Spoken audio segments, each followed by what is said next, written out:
All right. The crack of thunder breaks way to the growing intensity of downpour in Margrave Forest. After sending Poppy and Wicket to scout the supposed hobgoblin camp, our convicts finish their short rest from a harrowing battle against squadrons of hobgoblins. Lyland, the tower merchant, has offered their wares to you and has mentioned to keep in mind the amount for the contract as well, being yours, once the mysterious beast has been handled, however it is you monster hunters handle them. From selling the goods to Lyland and the hobgoblins, each of you receive 200 gold each. As the next thunderous crack proves that the storm is certainly upon the tower, as you finish your rest, the back door swings open wildly. The light flashes behind a figure so brightly that only their silhouette is seen as a vague humanoid before anyone who looks is momentarily blinded by the lightning strike.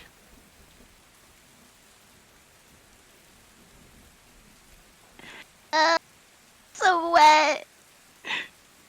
My hair is gonna be so frizzy. He also is already on his feet with a sword in his hand, but as soon as he hears the whine, he just sighs and lowers it. Tendy runs over and just throws their arms around Poppy. Tendy was so scared for you. Prudence had stood to do the same, but slowly sits back down. Yes, we are so happy you're back. I'm happy to be back. I bet that was very dramatic from your side, but it was terrible from mine. Yes, you did look quite cool. I have to tell Wicket. Wicket comes flying in with raindrops just like a wet dog being outside, shaking their wings and kind of getting a fine mist just inside the doorway. You okay, buddy? Yeah. Okay. So good news and bad news.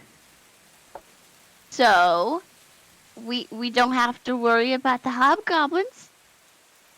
But I think we have another problem, or it's the same problem from before. So I have two theories. First of all, everyone's dead. It's real bad. There was a lot of blood.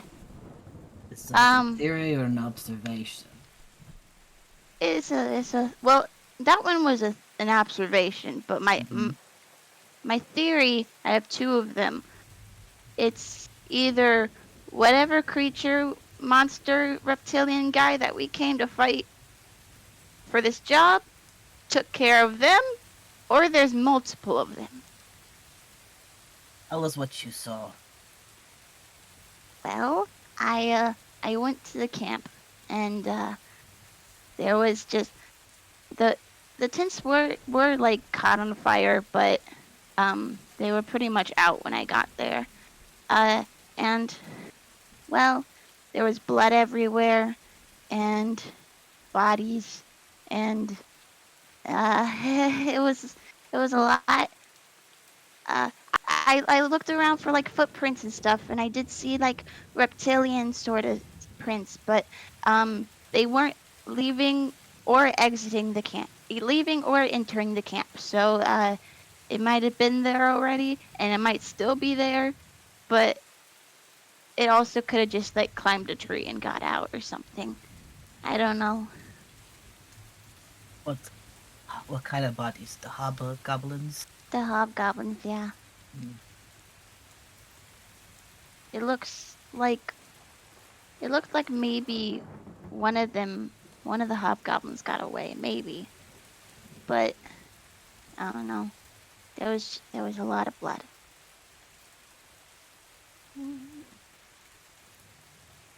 Glad that you're safe, Poppy. I was worried.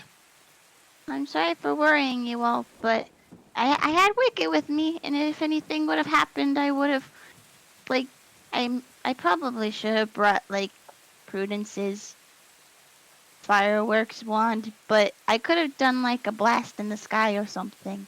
And I know Tindy sees all. Tandy just does not blink and just stares at Poppy. See? Yeah. Ah, Leotham comes over and offers his cloak to help dry off Poppy. She gladly takes it.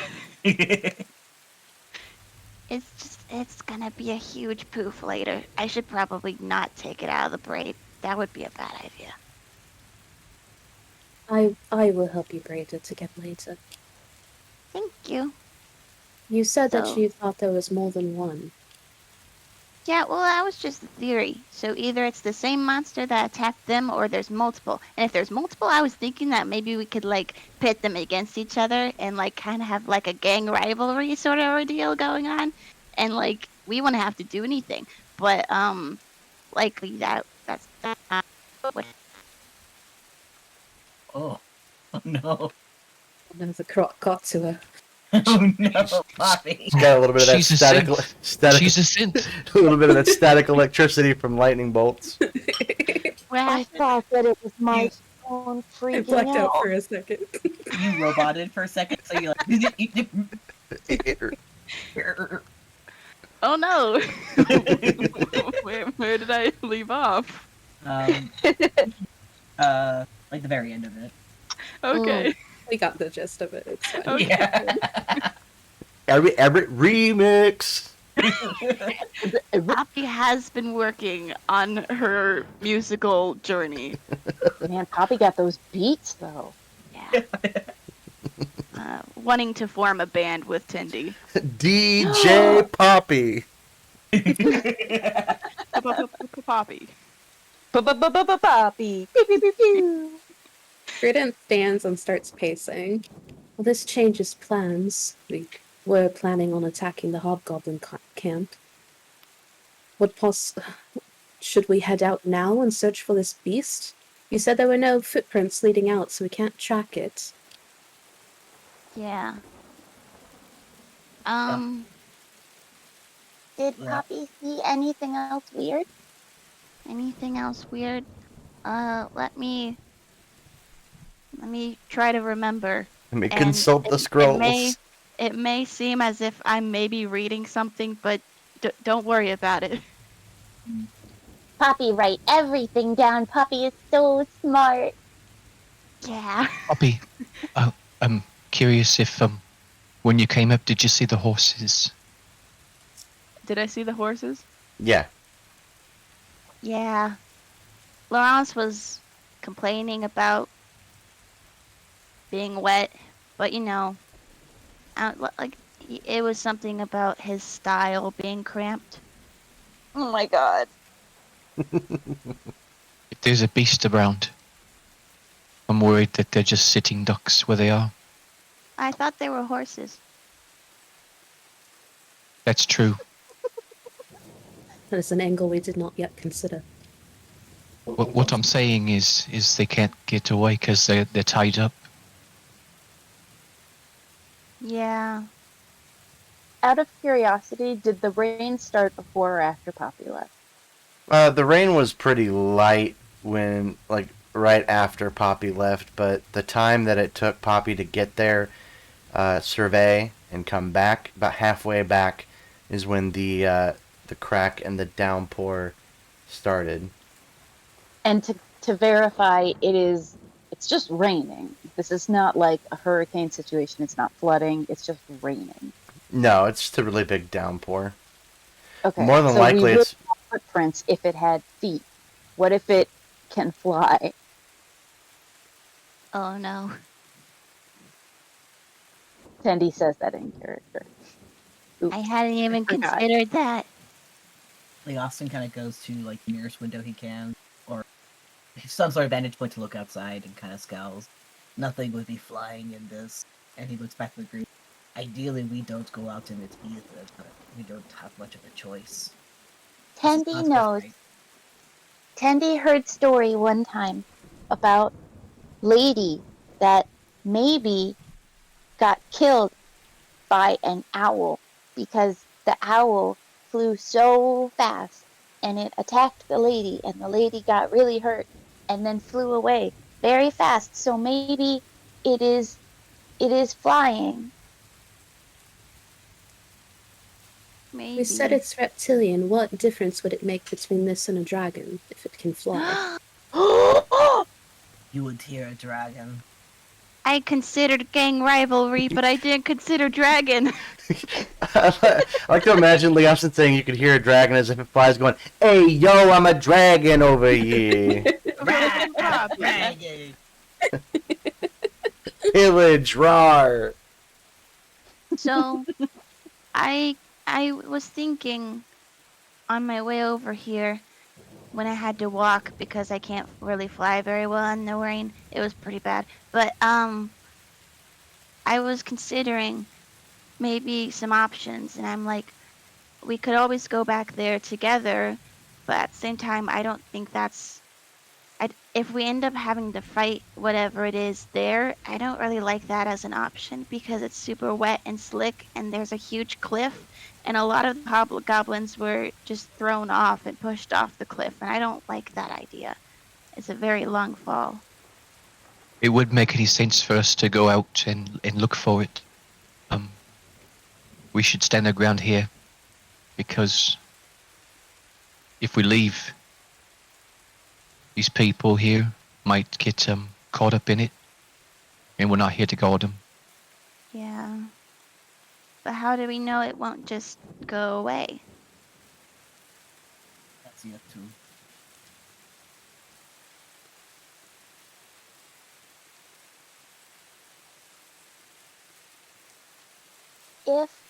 If the thing is attacking, then either the thing is aggressive or scared.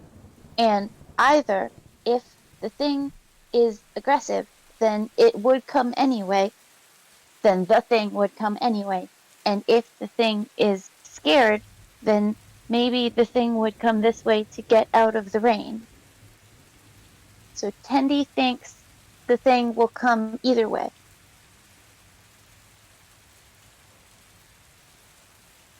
We also look down at Poppy. What makes you think there might be more than one? That was just a theory because I don't know. I don't know. I remember it was just a theory. I love We Austin sighs. Game It's all- theory. It's also possible that it's had its meal and it won't be a bother. For a period of time. Then, like, looking at Sin, he kind of gets an idea and looks at Poppy. Did the monster eat, or did it kill? Let me Ew. recite my brain. You can also ask. I can let you know. A disembodied voice. Help. We can show you the inside of a train and also outside, also of one as well. No, That is Poppy's brain. So you saw that some of them clearly died from the fall down the cliff. Some of them were missing appendages. Yeah. Maybe eaten.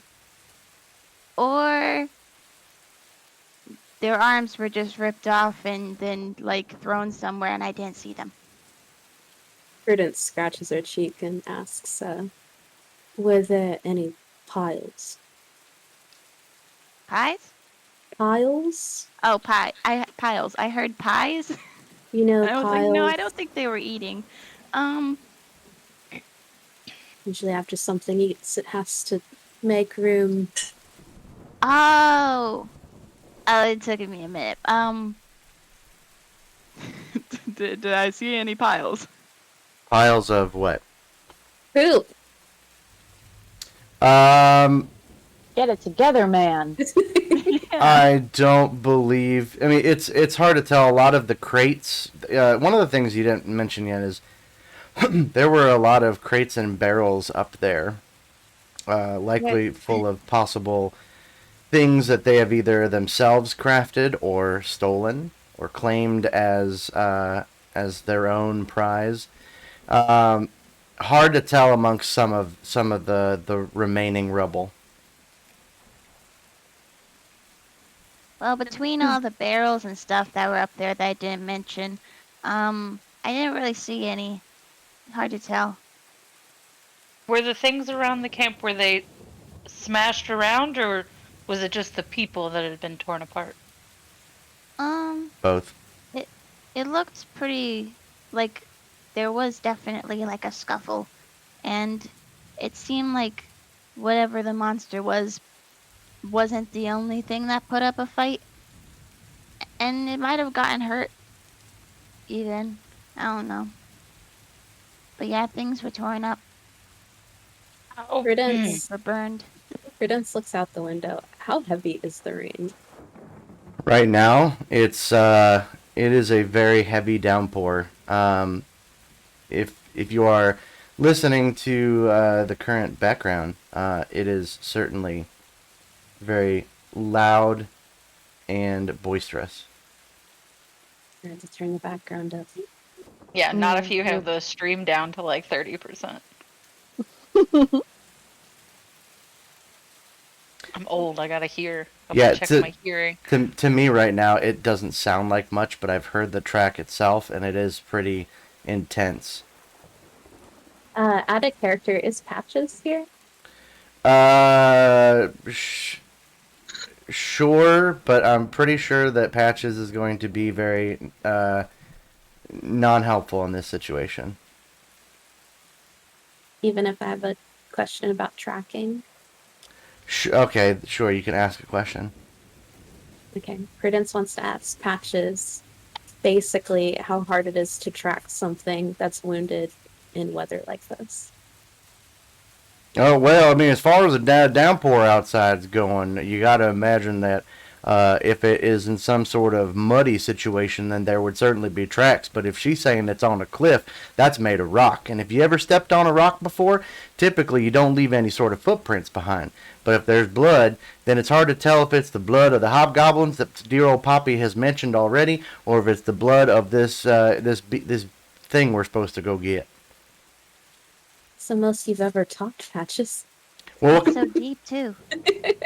well, what can I say? I feel like this is whatever. Okay, no. A man of few Jordan words. is already sick of being Anyway. Patches. And then Patches just disappears. Oh no, like the guy from the gift that does the peace sign.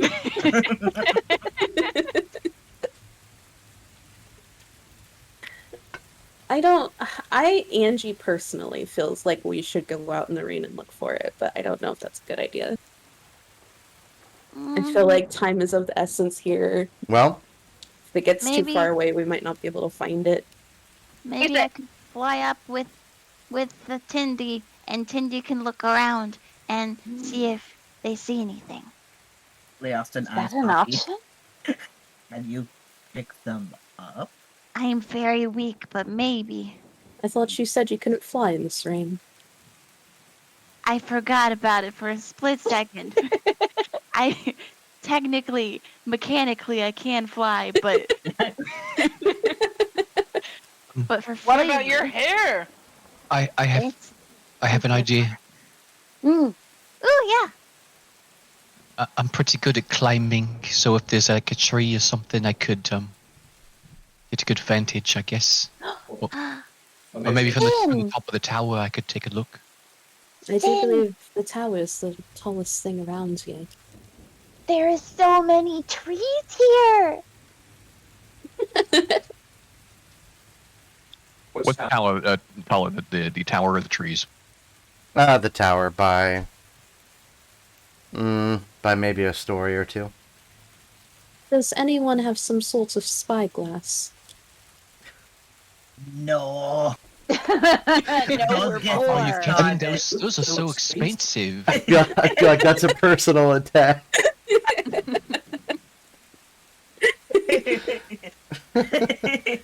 Usually you have to mortgage a whole farm to afford one of those.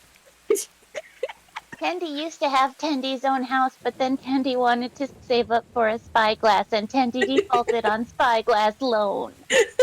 Tendy is Good place. 19 and has a house.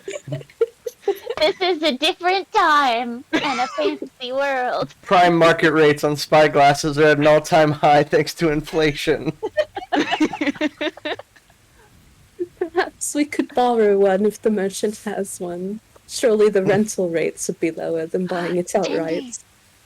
Tendy, Ah, I know how we can afford a spyglass. You just have to become a landlord. Tendy knows how we can have a spyglass. How badly do we want the spyglass? Is it a joke?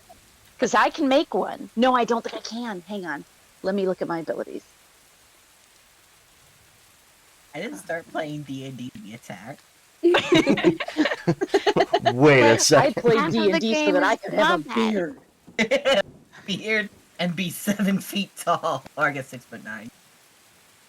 Well, is he really that tall? Yeah. Twirl Yeah, his he hair. did it for the night. Angelina!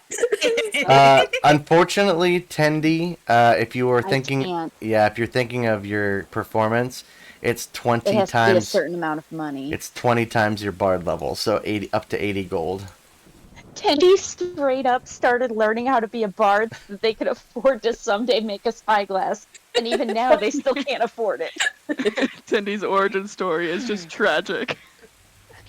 Can I ask the merchants if they And have a Tendy's spyglass to economy. borrow? He does not have a spyglass to borrow. God damn Could it. I. But Jordan, he informs you that the rent, if even if he did, the rental rates on that are so extreme because it's 1,000 gold, and so that's a huge thing to just let walk out the door with the premise of never possibly seeing it again. You have to be I 25 feel like to we'd rent have it. disadvantage anyway because it's raining. That is also a very astute thing. Also, you'd have to be a level 50 bard in order to make a spyglass. And we'll, I never get to Tendy make will anything never. fun. While this spyglass banter is going on, Prudence does a little hand motion at Sin for him just to go up, and she'll follow him. Just Okay, go. hear me out. We start a gang. And then you guys walk out. Tendy Jordan, wants is leather it- jacket. Got is it. it dark out? It is darker, I would say, with the overcast and the rain. It is not a bright, sunshiny day, that's for sure. Could I turn into a beast to increase my senses and go look around? Go scout? Well, let us consult the sheet. Yeah, you got one more wild shape you can do for the day. I'm trying to decide. Wolf has extra stealth and better fighting, but foxes have dark vision. Keep in mind, this is Poppy probably also told you this. It's a half-mile away. Well, I can't fly yet. Yeah, and dark vision only goes out to like 60 feet. So. Right. Well, yeah, I was gonna leave. I wasn't just gonna stand on Okay. the steps. I would say before maybe this will help you guys out. So it is at least knowledgeable enough for over half of you, we'll say, that you have like from what Poppy has told you, it is either A, still there, or it's not. If it's not, it is literally just a matter of time for you guys to look for this thing. And by the way, it isn't something that's easily seen. So this sort of turns into the how long are we willing to stay out and survive in the wilderness to track and find this thing versus we at least know that within the last 30 minutes it was over here in this one particular area. It's like setting up a perimeter as, one of them cops. Yeah, that's what I was saying. It is. It's relatively. It may not be able to get too terribly far in a short amount of time.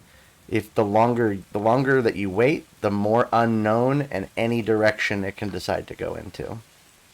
I would think the best idea, or at least a suggestion Lee Officer was making, I make out of character, we should go to the camp and like set up a camp and start like inhabiting the area a little bit to get its attention.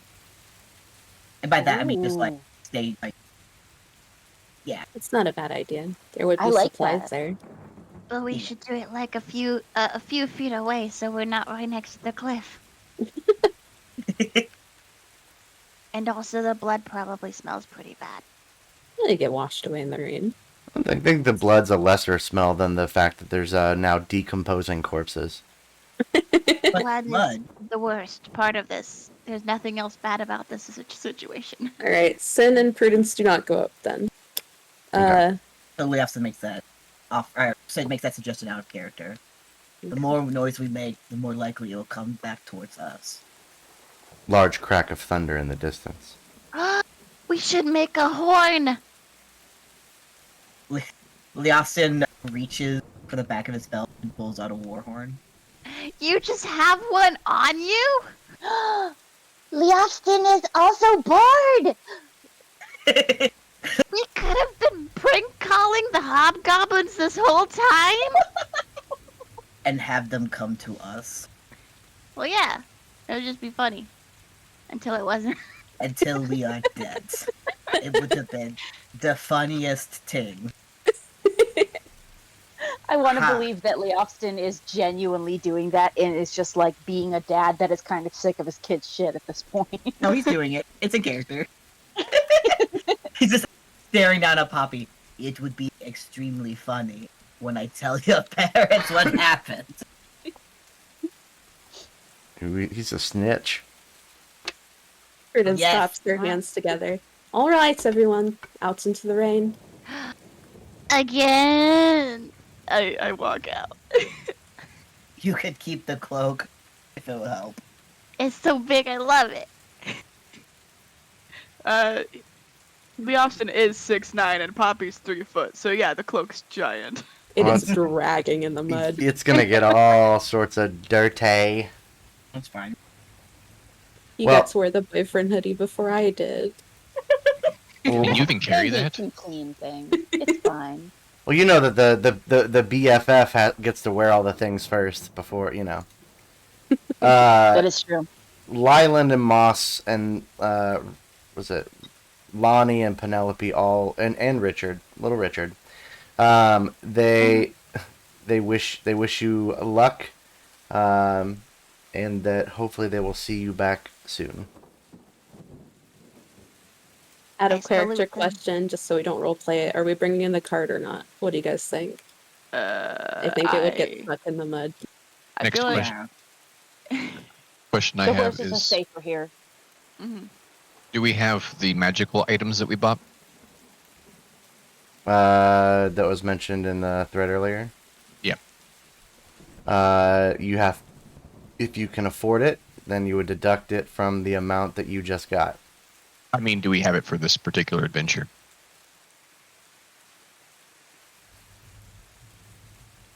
So far, I'm aware of a cloak of many fashions and the circlet of intellect. Yeah, but are we getting it after or now? It would be safer to say after, Okay. Oh, okay. because nothing is more upsetting than shopping day hours before a session. when we've got 2 weeks in between games. So yeah. So you guys want to leave the horses and the cart here? yeah. I think Probably that was safer. Yep. agreed upon. Should I leave Wicket here again? With the horses? Yes, I think that'd be the best thing to do, because if the horses get attacked and they're tied up, they're not going to be able to defend themselves by running. Yeah, but... I mean... And she leans in very closely to Sin's ear.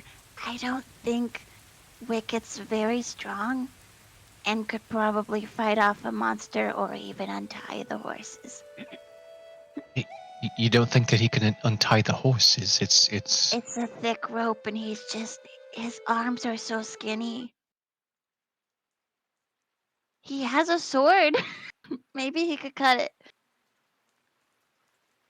You know what? Yeah. There are we'll still leave- people until here, you- right? People are still in the tower. Yeah. Yeah. Does Wicket have any advantage coming with us? Can he help us? Yeah, Yeah. very much so. Yeah, why Yeah. don't we just ask the merchants to look after the horses? Okay. I go ask. I run back real quick. Open the door, just as dramatic again. Thunder cracks behind you. Yeah, I'll say this time there's no lightning. Oh man. Anyway, yeah, I go tell them, and then I come back. Lylan brings up a question. Mm? What is in the back of your cart? I Yeah. look to see what's in the back of my cart. Don't start something, won't be nothing. There's Is there anything back there? No, Yeah. there's nothing back there yet. Yeah, there's something back there. There is? What's Yeah, there back is. there? I thought It's nothing. the chest, the preservation chest. Oh.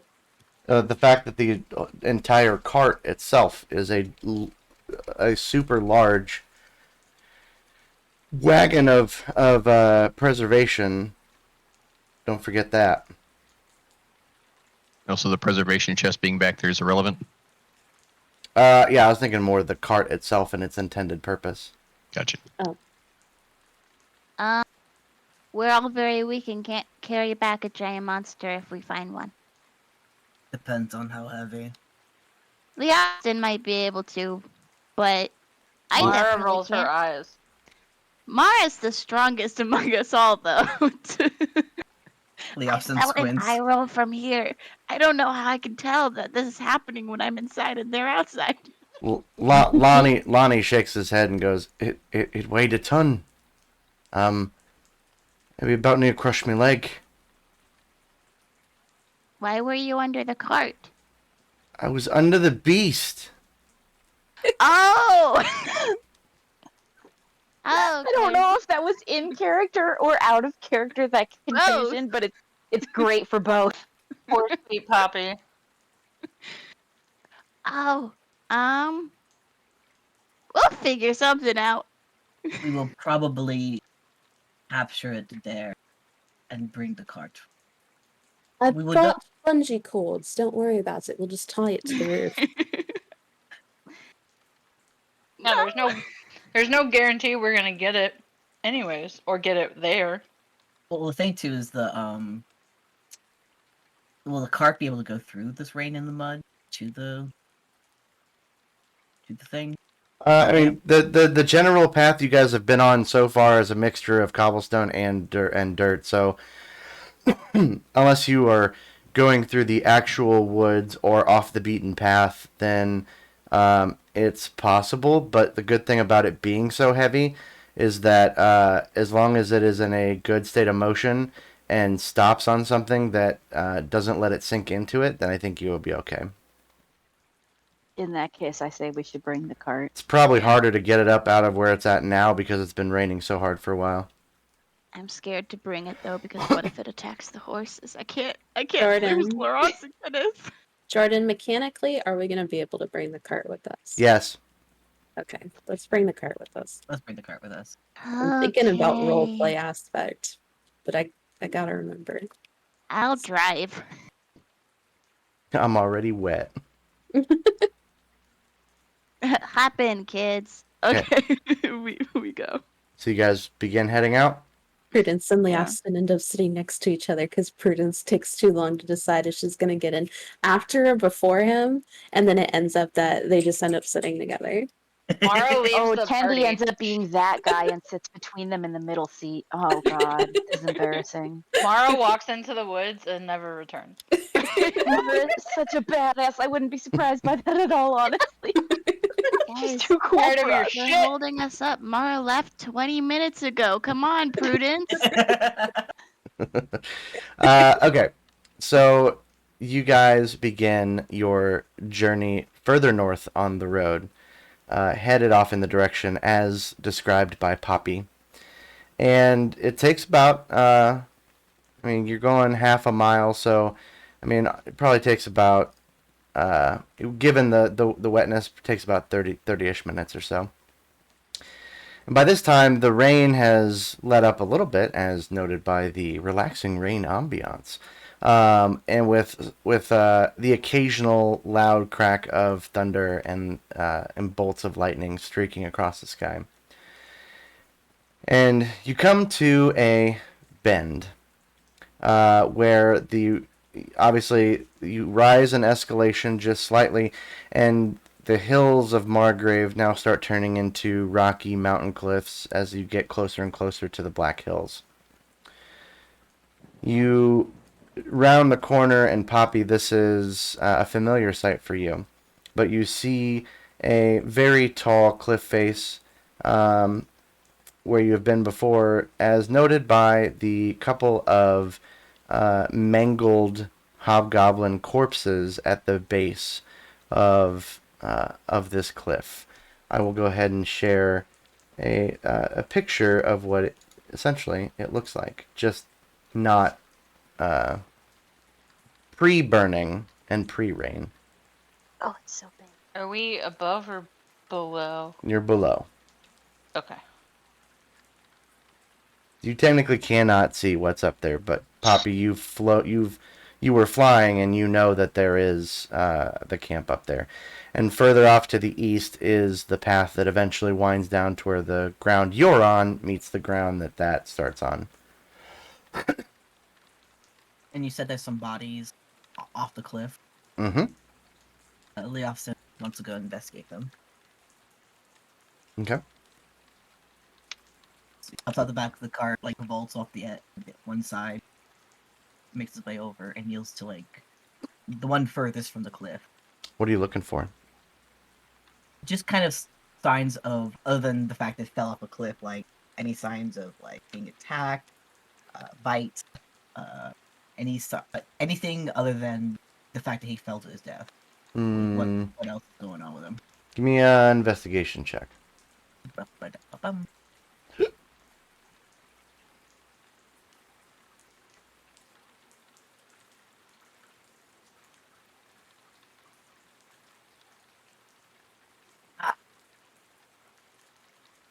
For the recording, what did you end up getting? I got a 5. You mean a No, 4? I'm sorry, I got a 4. Oh. Trying to pad your numbers there, Northern Man. Okay, I see how you're doing. No, it had no. So you So said when you said he's 7 feet tall, you really meant like 4 feet. I mean, he's 6'9", actually. Nice. but on Tinder he's 7 foot. So you look at these bodies, and you are 100% sure that that whatever was possibly fighting against this thing is certainly what dented all of its armor. But then you see the cliff face, and you go, well, gravity's a thing. So then you tussle with the fact that it could be the fact that they have hit numerous cliff edges on the way down, and all of the large boulders. You're inconclusive, but you will get to the bottom of this. Old man Just forgets like about how- gravity. Just like how the hobgoblins got to the bottom of the cliff. Leofston stands, his hands to his hips and nods, and yep, they are dead.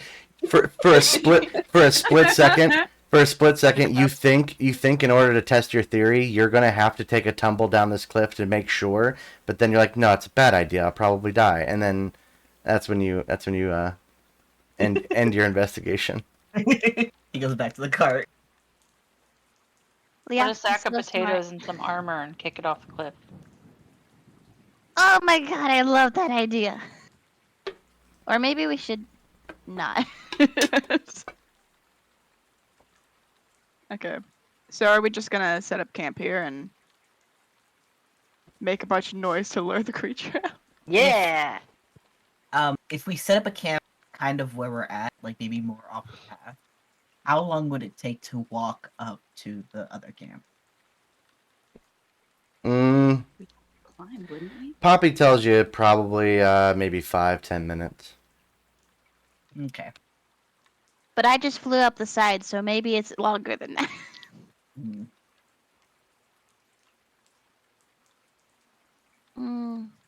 That's probably not a bad idea. If we feel frosty, we can go up and investigate more.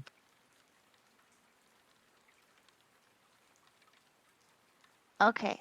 So do we want to make just like normal noise, or do we want to like make different noise? Normal noise, but maybe a little bit louder. If, for example, he takes the bag off his shoulder and like drops it versus like putting it down. Did I just hear glass shatter?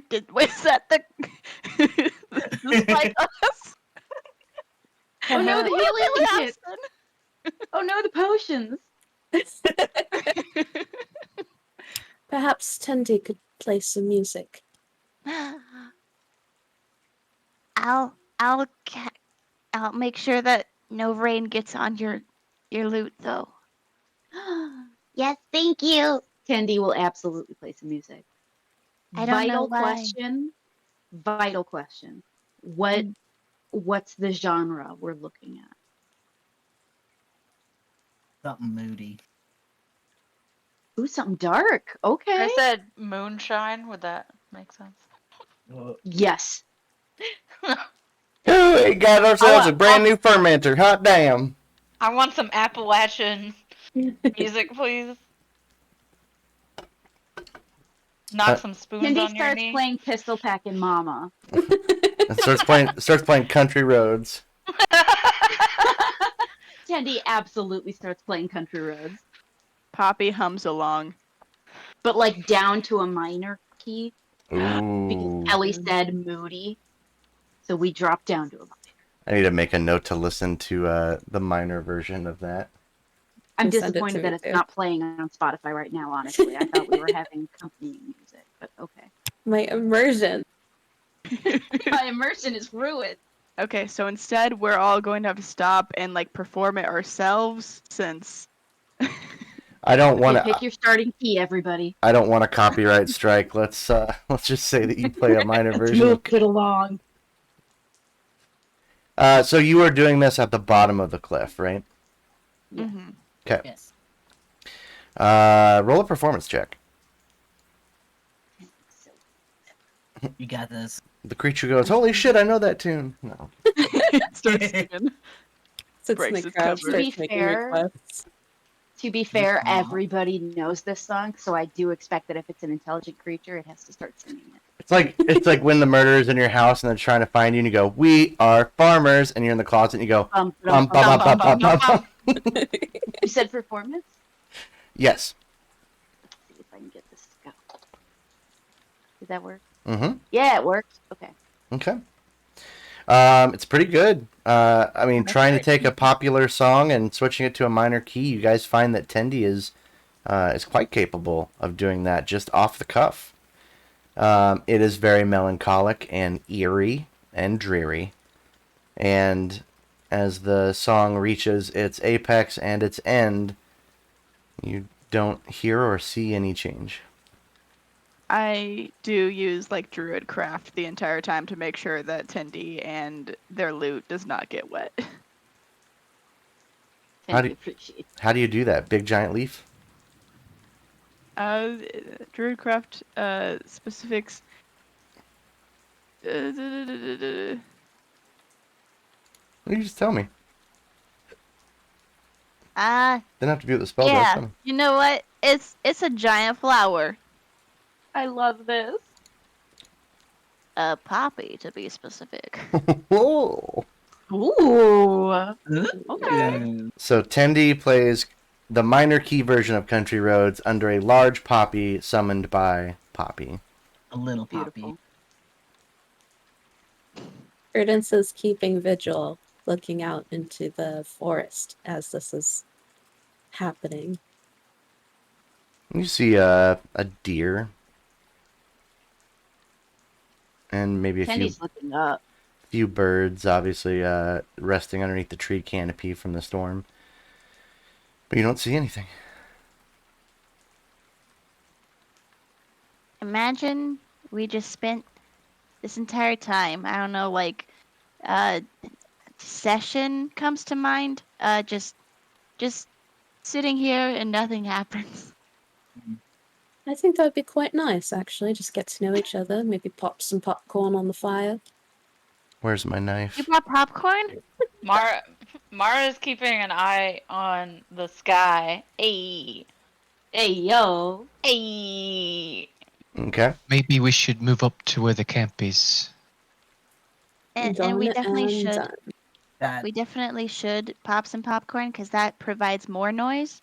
So if we go up to the camp, it didn't corner us. Keep us up there.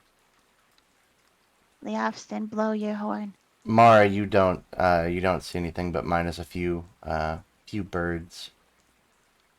Okay.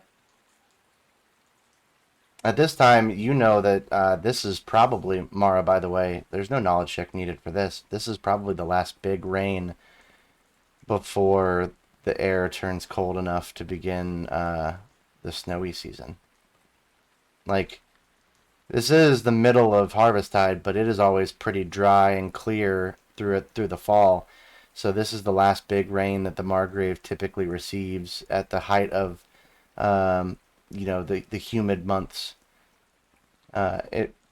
Just like in Kansas, it quickly turns into winter and completely skips fall, which is so bullshit. But Jordan, you said that the beast was really hard to see because it is invisible, right?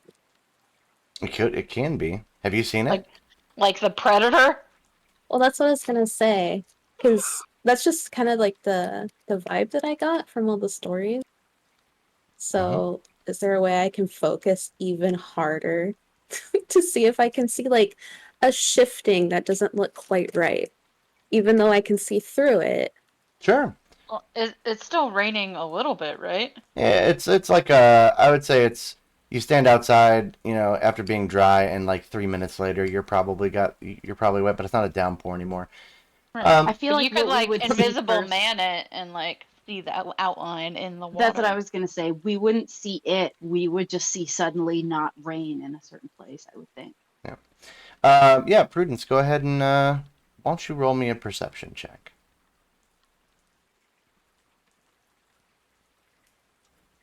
I want to.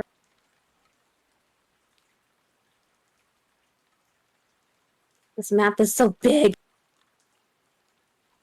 Yeah.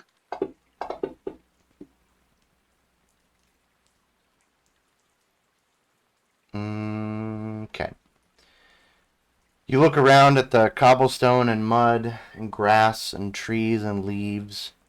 You don't see anything shift. No footprints. No anything. From down here at the summit of this cliff, it seems that you all are the only ones that might be down here. Do we hear anything out of the ordinary? No, at this point you just still hear like the occasional wildlife and birds and rain. Then And- he wants to climb the And thunder. Could it be possible that it has left? That's why we're out here. We're trying to lure it back. Sandy It'd still wants be to up climb there cliff. in the camp. We should at least Yeah. investigate it. That way we can see if maybe we get some clue to where it might have gone. Yeah. I'm kind of nervous to go up there because if it turns out that it's still there, I really don't want us fighting on the cliff. Entertain me this. Don't we have a potion of slow falling? The sneakiest of us could go up there, and if you run into trouble, you take I the think it's been potion. sold. Ah. We do not have it. Big heck. Guys, don't help prove that hoarding is the way to go in this. No, I'm kidding. We had it, but no. Yeah, it is possible to know more. You cannot see what is up. You just see that from what your vantage point is when you look up the cliff face, it does slightly incline. It is going to be rough to actually climb it, But you notice that there is a section that is not hollowed out, but it's more the cliff stops, and then you see more cliff, which means that there might be a inlet, possible covered section. Sandy wants to go there. Well, hold on. Going with my last spot, I have slow fall just as a monk. I could jump off the side if I run into something. And I could go up there with you so that because if I'm tossed off, I have wings.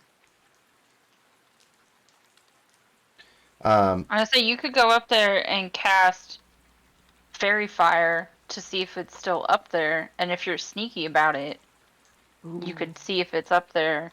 It's only a like 20-foot cube, so I don't think it would catch everything in the area. Yeah, it's weird because it says it has a 60-foot radius, but is also cast within a 20-foot cube, so that doesn't make any sense. I think the range is 60 foot. You can cast But it up to 60 feet away, but the Oh, radius is but 20 feet. within it. Yeah. Just so we can get this out of the way, because I know this is something relatively new that you got, Prudence. Your slow fall. So it obviously, when you use a reaction, you can reduce your falling damage equal to 5 times your monk level, which is 40 or 4, right? Mm-hmm. So that would be 20 feet that you could be able to negate without taking any damage. Unfortunately, this is 60 feet in the air at the elevation that it's at. So theoretically, if you were to fall, then you would probably take you would take somewhere around 12-ish damage.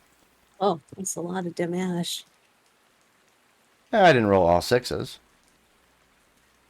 I also didn't roll all 1s.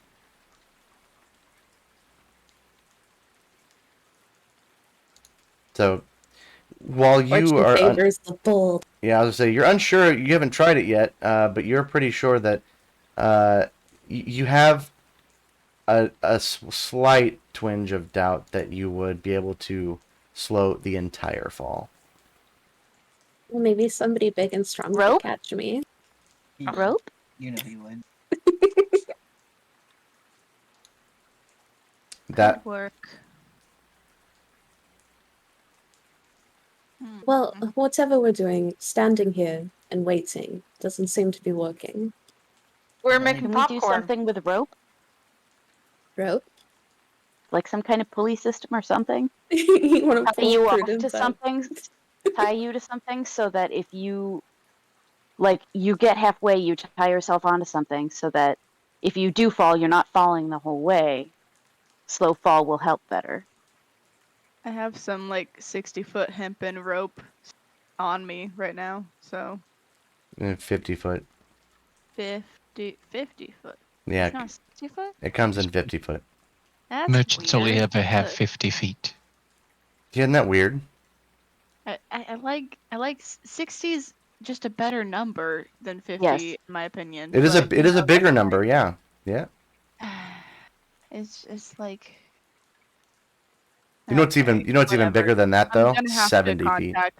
Oh, I'm gonna have Oh! to contact Ministers of the Coast. We're about later. 80 feet. Oh.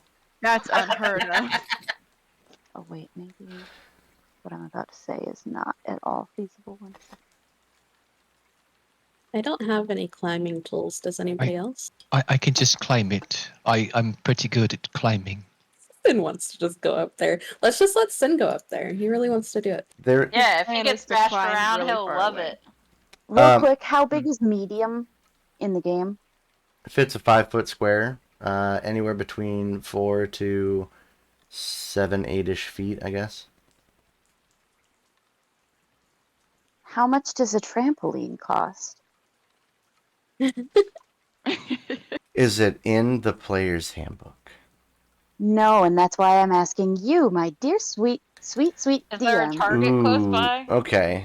The very first You see where I'm trampoline, going. the very first trampoline that has ever been invented in Midgard would certainly be worth more than 80 gold. I would imagine.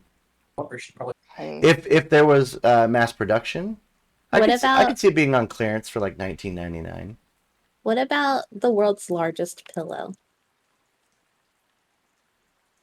A 6-foot pillow. I think if we're just buying random things, maybe we should buy something that will help us not fall. No, just rather because than... I have performance of creation, so I can make something, but it has No. to be under a certain gold amount. Mm-hmm. What if you just bought a lot of hay, and that way, like maybe put it about 20 feet up in the air, and maybe somebody could fall and What would are we have a talking soft about? spot. What? Tendy has the ability to make an item per day, right? The reason that I haven't is because it has to be under a certain amount of gold, and it has to be medium or smaller. I just remembered that there's a ramp that goes up there. Oh no, we know. We're just worried about getting thrown off. Yeah. Or getting down quickly if something happens. Yes. Okay. Else it's a 5-10 minute walk and or run. So say if the monster attacks while you're up there, then getting away would be easier if you had a cliff option. Maybe you Yeah. could make a giant blanket and all 4 of us could hold the corners like firemen. If we have just like a whole bunch of rope, we could tie it to each other and like form like this like with preschoolers when they have to be like together. We could be tied to each other, and then if someone falls off, then they wouldn't fall very far because the rest of us are up there. Okay, but what if it was Mara or Leofston that falls? Then we Also, Mara- really important Whoa, question. Can Mara Mara's climb? not going up. I was gonna say, I don't know that Mara can climb. Mara's the not ramp. going up. There's a the ramp. ramp though. I thought we I- were just going up to see if it was up there. That was Are we what I staying was up there? thinking. I just remembered something from my past. Wow. It's a word that that my friends used to say. I think it's YOLO. We could just go up there and just check it out and not have to worry about me falling. I was about to Yes. say, Jordan, can I roll to see if somebody noticed Prudence sneaking off to just go do it? Leofston looks very concerned about this. Roll. Tell you what. How long ago would you have snuck off?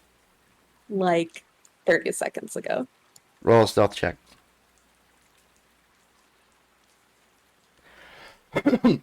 Prudence doesn't have a lot of patience. I'm sorry, guys. Yeah, that's why her name's not Patience. Everybody, and I mean everybody, sees that you are starting to distance yourself from the group. We all just stop and stare. Mara, who has the lowest, no, actually, hold on. It is Leofston and Poppy with the lowest passive perception still manage to see Prudence kind of just... I've got a 12. Tendy does not question it and just follows Prudence. Oh, Looks we're all upset going? that That's she didn't fun. invite him. Tendy trusts this person with their whole hairless self. No, Sin, I'm pretty sure what she means is that we're all going. So it's fine. We can go. No. I wanted to just go by myself. But that's Tendy dangerous. makes really sad puppy eyes. You didn't like it when I went alone. So Yes, I but don't like it when you go alone. I let Prudence you. doesn't like Tendy anymore. As Prudence is distracting the 2 smallest of the group, she looks over their heads at Sin and then like looks up at the cliff face. And she like puts her Mara hands up to placate the 2. Look, it's not you. It's me. I'm very impatient. I Mara think nudges breaking Sin with up her with elbow. us. Get up there, bro. Go on. Leofston's just sitting with the popcorn by the fire by himself. Leofston's just watching this. He lives for it. Tindy, we're single now. Tendy does not have a mother twice now. No, I will be your mother. I didn't mean anything by it. I think we should just go. Prudence here? throws up her hands. Oh my god. Prudence is just like, Sin, sneak off, and Sin just goes, "Hey, everybody, let's go." Go up the ramp. It's a miracle that we've gotten this far, honestly. I mean, it's been an hour, and honestly, we made it here, and that's quite Yeah. impressive. I Yeah, like I'd to say. imagine that the dragon is just sitting at the top of the cliff watching us with its chin cupped in its hand. Like some Looney Tunes shit. It's officially watched us Just- long enough now that it probably has advantage on fucking every single roll. Turns to the camera and goes, "What a maroon." All right, are you bringing the cart or no? What? We should probably How- leave it at the bottom of the ramp. What's the No? vibe on this ramp? Can we bring it up the ramp safely? What? No. No. Or is this like an insane ramp? It's not insane, but I would say you probably could make it about halfway up. But there is a chance that it is heavy. It could roll back down. Base of the I do not ramp sounds trust good. it. I do not trust it. Let's I just say we leave the it here. horses down. Jordan already told us that we could safely bring the cart here, and yet here we are, not actually at the camp. I do not trust it. Let us not bring the cart. When I like imagined everything, I thought that like the bigger area would be the cliff face, and then down here we just see like 2 or 3 bodies, and it was like the smaller portion of this, and we just walk into the camp immediately. But it's fine. Same. Mechanically, bringing the cart is not going to have any problems until we spend about probably an hour talking about if this monster has KitchenAid blenders for hands or whatever it possibly Sounds could, whatever it could possibly have. Base of the ramp would be there would be no problem with that. Okay. Let's just leave them there, and then I'll go up. No, we're here now. We're all going up. To the I camp said now. we're all going up. Okay. I'm no, I not said I'm- going. No. That was my second question. Mara, you're staying down here? Yeah, I'm not going. You throw a centaur off of a cliff and they break all True. 4 legs. They are immediately lame. You forgot the number 1 rule of centaurs in Margrave Forest. If you yell Geronimo, you just bounce. Oh. Wow. No. It's like you're not That even is from true. Mara doesn't even go here? Here. All I right. love Mara too much to have her break any legs. So everybody but Mara is going up. In what order do you wish to go up in? Austin's leading with a shield. I was gonna say Poppy's first because she's a tour guide, but she's- Austin gently puts her behind him. You could use your words. I would say either the highest perception or the highest defense goes up first. I am fine to go up first or second. Counterpoint. Hendy on Austin's shoulders. Yes. Therefore, Yes. both the highest perception and the highest defense are going. There you Yes. go. 1000%. Finn's following shortly behind them. Okay. I like where your head's at. That's some good collaboration. So Wicket's I don't gonna know. stay down with Mara. Who's staying with me? Wicket. Yeah. What's up, Wicket?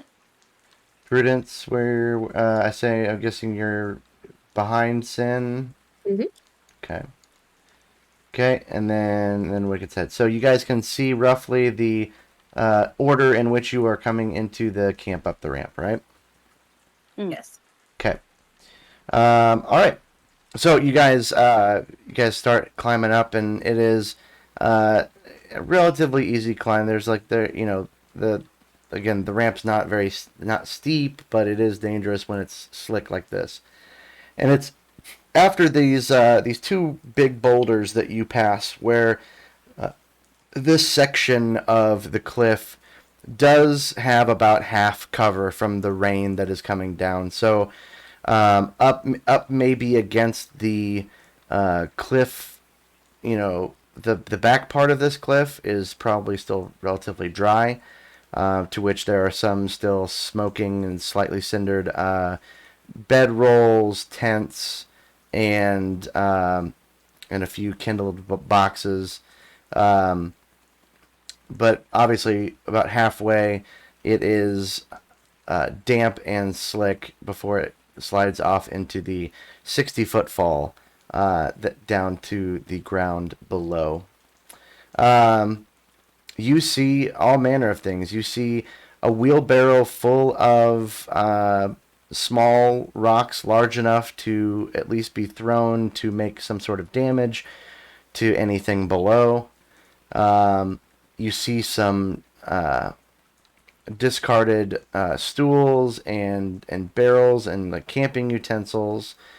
A cart is parked up against the inside where it is dry, and here and there, littered about, are a few iron bounded chests that some have obviously been scorched, but it seems that they have not been utterly destroyed. And then there obviously are barrels and boxes, crates that have not been ruined. There is clearly still the same sight of the one or two hobgoblins who have lost either an arm, a leg, or both, or all, and blood pools at their corpses. There's blood smears too frequent to really determine any sort of tracks or trail from, but it is perfectly clear from this scenario that there was this creature, if it is the creature, ambushed these hobgoblins, and while some of them did their best to fight off the creature, they obviously did not succeed and have left behind this camp of whatever it is that they had with them.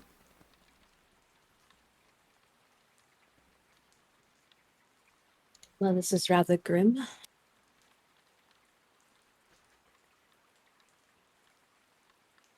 I'll be honest, it's kind of worse the second time. Do we want to rummage through anything? Get some clues.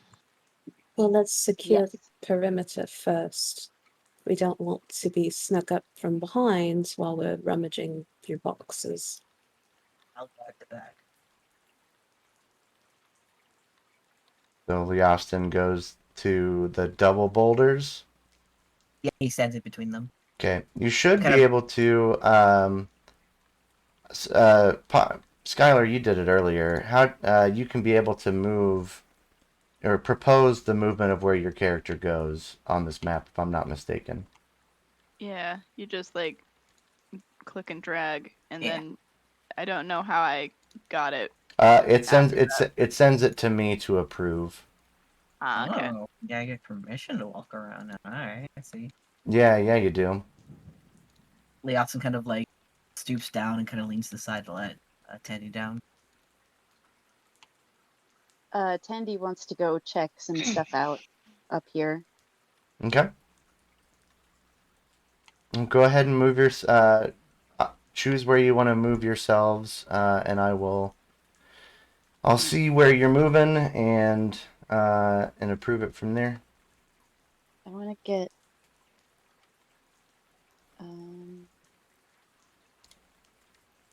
You know what? This is silly. How much does? I'm what, 30 feet movement? We're not fighting. So can I just like go hang out up here Mm-hmm. and start checking out just like this area? Do you think that tent looks big enough to hide a monster in? Or is it rather small? Well, it is collapsed and mostly burnt up. Ah, okay. Yeah. Don't let this nice map fool you. This place looks like shit.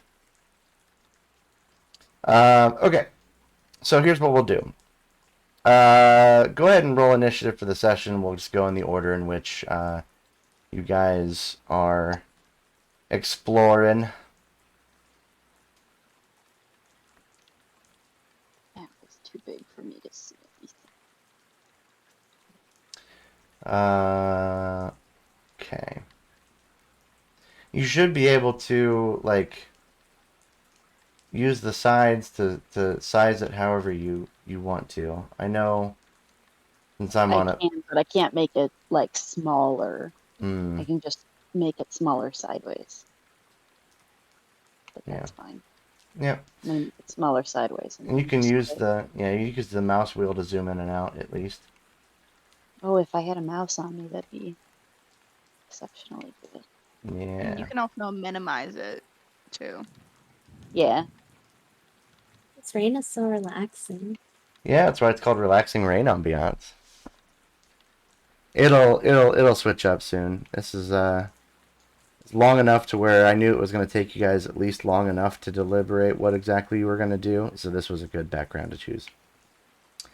Okay. You mean it's gonna change soon. Anyways, we'll have Lee Austin Eh. roll initiative when he gets back.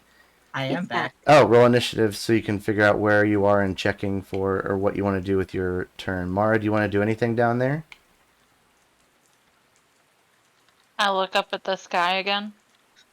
I mean, yeah, I mean you can still technically roll a die and have your turn for what you want to do while you're down there. If you're doing anything. Nothing to do. What, are you the DM now? Is there anything to do? There might be. What would the great DM of the sky suggest? Well, I would suggest to roll initiative. Oh, okay. Yeah. How? It's not like I've done it 8 times before. Pretend this is my first. Yeah. So on the main tab. Oh, there- here it is. Yeah. It always looks like it's right, and then it's. Yeah. Okay. So we're gonna go ahead and start with Sin. Sin, you are over. You are looking at a few backpacks, crates, and some crates, but also some barrels next to this cliff face. These backpacks are relatively untarnished, far enough away from the central campfire. The fire did not seem to spread over to this point. So what would you like to do?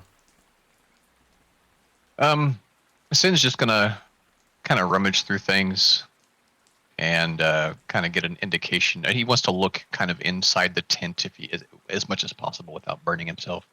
Okay. Well, again, the tent is collapsed. All the tents are collapsed and basically burnt up. But you spend a few moments kind of rummaging around, finding things that catch your eye. In one of the backpacks, you find a crown made of bronze. I'm going to need to, like, jot these down because I'll say it, and then I won't actually go back to listen to it. You find a crown of bronze. You find, general supplies like candles. You find chalk. A set of glass blowers tools. And whoever is somebody writing these down? I'm writing them down. Okay. I'm writing one too. Perfect. Thank you. A grappling hook. Grappling hook. Two hunting traps. And you find in the tent, you manage to find kind of a slightly underneath the charred blanket, pillow, and tent canvas, you find a longsword.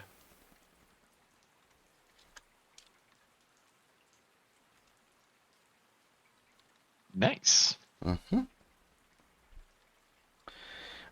We then go to Tendy. Tendy is looking around outside of the tents to kind of see any more sort of indication of like what happened here or how did this begin. Okay.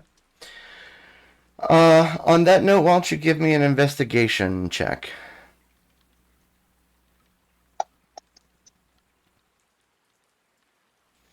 Okay. Well, from what you can imagine, there's only really one way up here, unless this thing is able to fly. So you try to keep a separate scenario for both cases. If it came up, the only way it could was up the ramp. If it flew, that's obviously harder to tell exactly how this began. But from what you can tell, there was from the direction that most of the stuff has been thrown or maybe damaged, you can tell that maybe it was coming from the cliff side, like towards the cliff, away from the cliff edge. You find, a scorched mace, a couple of short swords. Most of the other stuff around here that isn't made of metal is damaged beyond whether that is crushed with wood splintering everywhere or just burnt to heck. There is a sort of, I'd call it like a small trough of fruits and cooked meats that clearly are ruined. But there's definitely been some like bites taken out without any regard for taking it out and eating it with a pair of hands. That's weird. Okay. There is strangely enough, behind you is a brazier or a brazier. Damn, we almost did it. We almost did it, gang. It's okay. You did it earlier. Okay, yeah. I mean, I do it a lot. Twice. Yeah. So it's okay. Yeah, but who's counting? Me. Yep, thank you. Jordan resists the urge to roll psychic damage on Tendy. It's a brazier that is soaked, so it is obviously not lit anymore. And you can see that it still has some heat to it, but like the heat of putting out a fire over a short amount of time. Mm.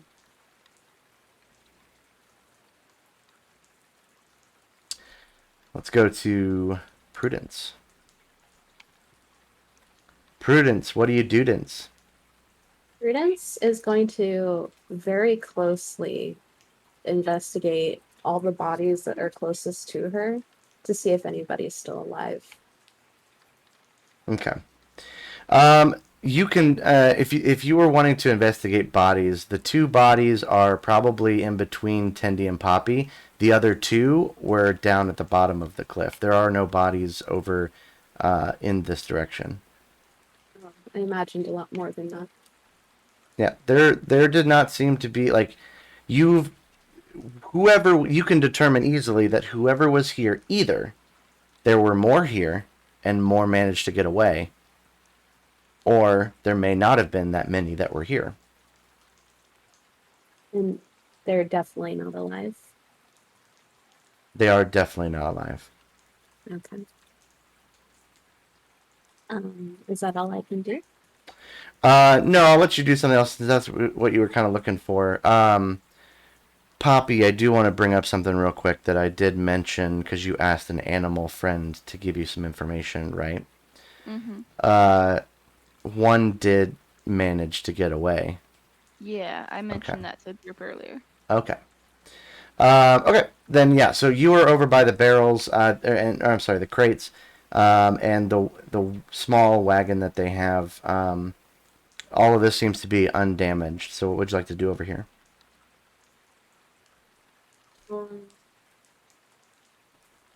I want to see what is in this area.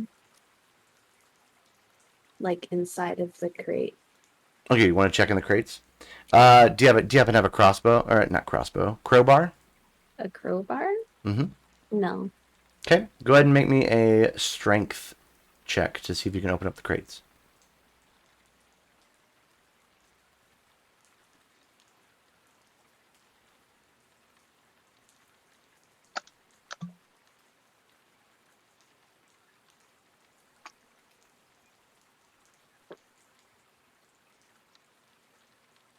Sorry, I forgot where my strength was.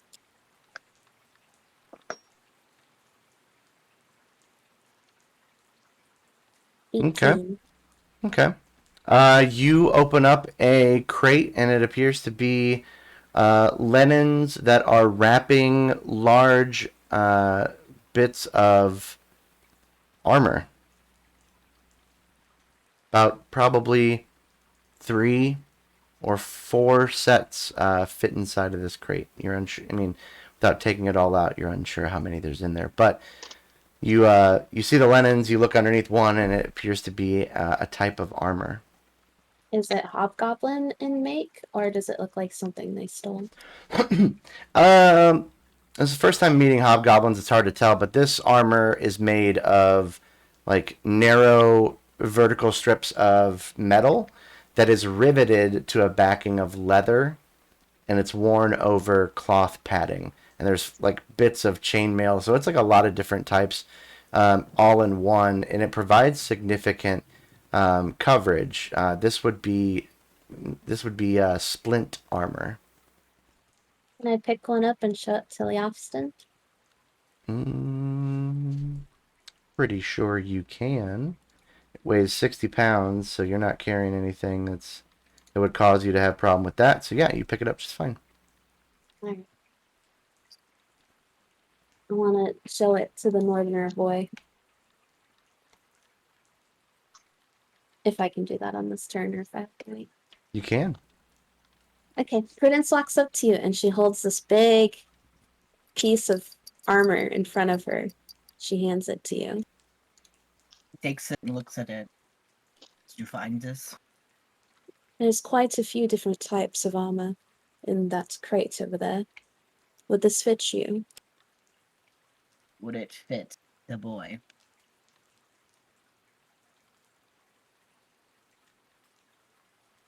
Question was for you, Jordan. The boy. Oh, sorry. When you say the boy, when you're referring to the man, it's hard for me to keep track of that. Will this fit the man? Will this fit Leofston? Yeah. Can he tell? Would Leofston be able to tell more about it based off his experience? It's hefty. Do you have a strength of 15 or more? Yeah, but You like, would he be able to tell like what style, like where it might have come from based off the style, or is it pretty like generic? Pretty generic. Okay. See, Leofston take.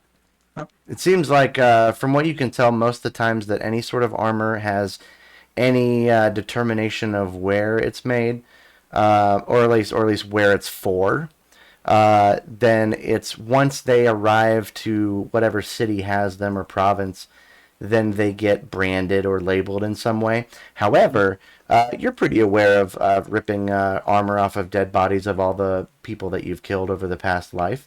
That most of the time, depending on where it's made, inside, sort of like a Hanes tag, it would at least be some sort of an indication of a name or a shop name, anything like that, to be able to determine where it's from. He looks for it. Okay, well, I'll have you look for it on your turn there. Okay, so he looks at the Prudence. Thank you. I'll start putting it on. I hope it is of use to you. And a smile starts to say, "It will be." Okay. This is just a ploy to have Prudence see Leofston naked. With the rain running down his rippling back. Poppy. Okay. Poppy, humming country roads to herself, will go over here and look in like the chests and the bags and stuff and see if there's anything interesting. Okay. I need you to... so over here, you are kind of between the fallen, burnt-up canvas tent and the large rickshaw, like sort of small wagon full of different types of sizes of rocks. Over here, there are obviously backpacks, but anything in them has been on fire and then doused by the rain. But the chest itself seems to be pretty intact. You find a couple of spears in a weapon rack up against the cliff face, but that chest is relatively in good condition. Maybe a little charred from the side of the burning tent, but nonetheless altogether. It does have a padlock on it. Oh boy. Is there a way for me to unlock it? Sin has a crowbar. Yeah, but like without bringing Sin in this yet. Oh, I see. Do you have a pair of thieves' tools? No, has a pair of that's all these tools. Thea. Okay. Poppy does not do this stuff. So, Poppy, if you are wanting to try to get into this without thieves' tools, it's going to be a little trickier than normal. If I use Mage Hand also to help me too. Not quite. Okay. So your best bet,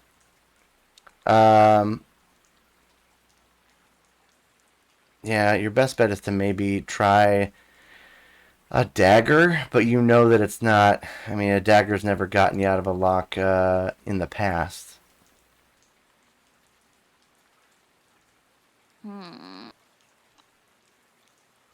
If you want to use a dagger, I'll let you do a dexterity check, but it would be at disadvantage because it's an improvised tool. Let's do it. All right. That's a 4. Ooh, but the other one was a 20. Man, sucks you have disadvantage. Yeah, I mean the dagger doesn't. Wait, was that a nat one? No, it was a 3. No. Okay. Yeah, no, the dagger doesn't bend, chip, or break or anything like that, and the lock doesn't break either. You just can't finagle it in there enough to be able to turn whatever tumblers are inside. Roll me a perception check. All right. I'm very good at those. Mm-hmm. 4. You hear a loud crack of thunder that is very close by. Makes you jump for a second. That was very. I'm pretty close to the edge. That was very close. Huh? You're convinced that maybe it struck the top of this, whatever this cliff goes to. Ow. Well, anyway, I'm sure nothing ominous will happen now. Hey, Sin! All right, we'll go over to Mara. Mara, there was a loud crack of thunder and lightning that you could see as you're looking up in the sky. Struck the top of whatever the top of this is. It was relatively very close. I need you. Oh, Or yeah, what would you like to do? I just popped my back. I don't know. I want to look around. Do a perception check. Okay. So you go ahead and roll me a perception check. What kind of things are you looking for? Are you looking up in the sky still, or are you looking around? I'm looking. I'm doing a full 360. Ah, I'm so looking yeah. for like odd rustling in the trees or weird like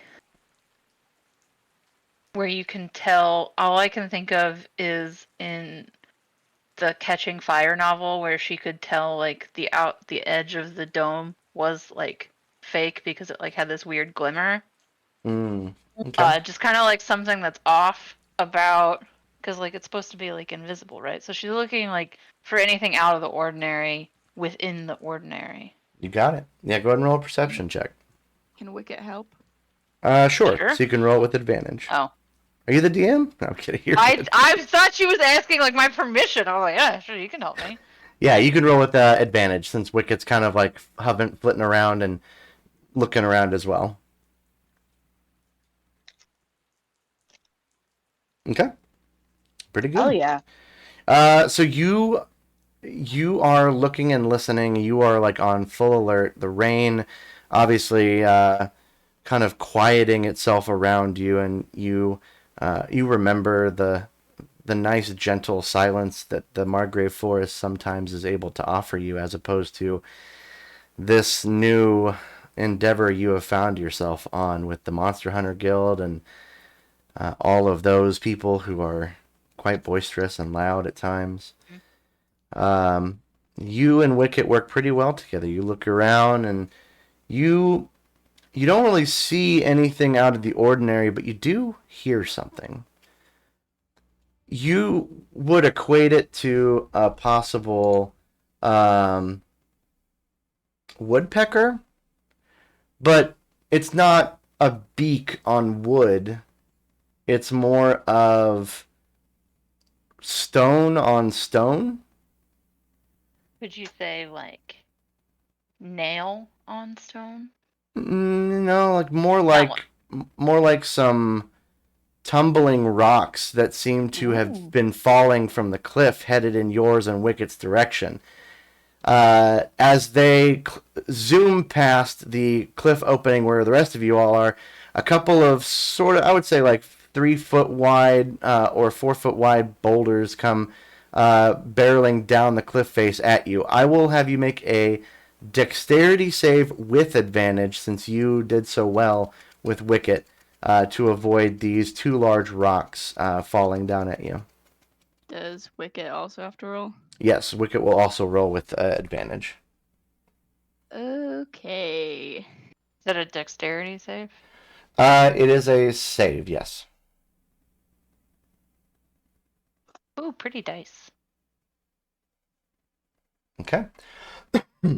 You both handily manage to coordinate together and dodge out of the way as these 2 boulders and sink in about like halfway into the ground, and the other one probably about 10-15 feet apart, bouncing well enough off of one of the sides of the cliff.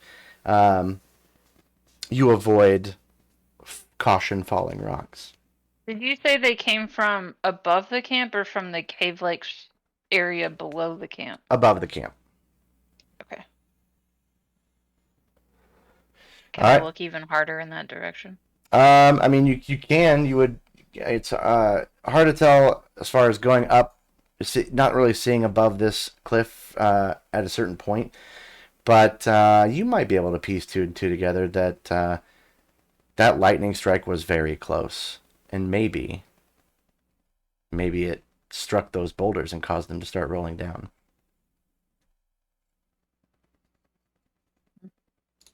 Speaking of lightning and thunder shocks, Leofston, it is your turn. But before you take a look at this armor, another incredibly loud and incredibly close bolt of lightning hits probably a few hundred feet from where the cart is. It doesn't strike any trees. It seems to be kind of up against the you hear like falling rocks in the distance, but you hear the horses whinny themselves, but they don't seem to be they're not in any danger or spooked. But this was loud. Your ears, all of your ears, in fact, from the 2 recent shocks that happened back to back, send a ringing in your ears. What do you do? Justin's trying to like recover from it and shake his head. Maybe even try to take his helmet off, because I imagine metal ringing on top of that doesn't feel very good. Imagine you probably wince and close your eyes for a second. Yes. Yeah. Also that. Yes. Yeah. You take off your helmet, and you are not on the cliff face anymore. You feel colder. There is snow all around you. You can hear the distant crunching of footsteps in snow, the howling northern winds that you are all too familiar with, the trees that are caked, absolutely caked in snow, and off in the distance you see a smoke rising from a hearth chimney in a far-off village. But at the edge of this precipice, standing about knee deep in the snow, cape sort of flying in the wind due to the updraft from this cliff, stands a man. Helmet on head, weapon in hand, looking down at the village below. Austin takes a minute trying to register the very dramatic shift in what's happened to him. But when he catches notice of the man, he puts his helmet back on and tentatively approaches just to see what he's looking down at. Your boots crunch in the snow with each trudging step towards this man up this ramp towards the precipice. You see almost the endless fields and hills of pine trees, again just all white. It's probably the middle of the deepest parts of winter. As you approach, the man, not looking in your direction, can no doubt over the howling wind hear your footsteps, and they pull their weapon out to clearly display it, not in any sort of holding it about to strike stance, but holding it showing you that they are in fact armed, and they hold their weapon quite well. In response, Austin doesn't pull his out, but he does definitely put a hand on it and tries to match his eye. He's not looking back at you, and I think him drawing the weapon gives you a bit of a brief pause, but you continue forward still? Yes. He chokes up on his warhammer. Oh. As you begin to approach. It is a massive head on this warhammer. The hilt itself is very small by comparison, but you no doubt, as you continue to press forward, he then just gives it a limp grip and then sets it down on the snow next to him, and it sinks in almost all the way up to the very top of the hilt.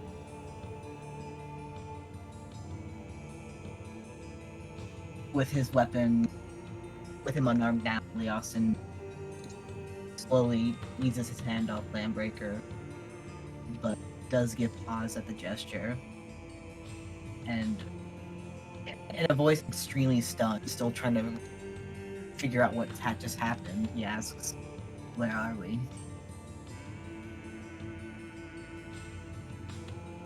The man looks almost to put you in his peripheral, but there's still no eye contact, still no looking in your direction. After another large howling wind blasts through,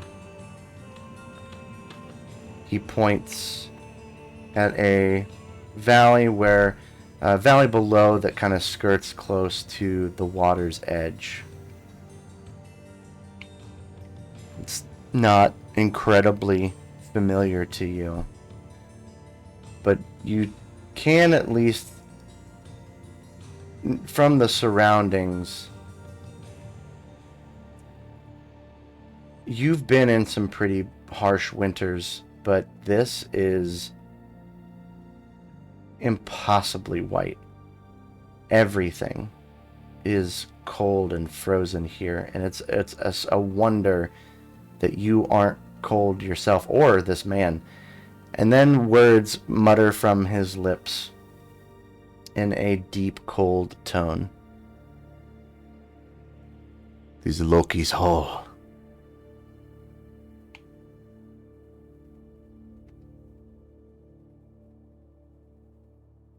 That sends that sends like electricity up his back.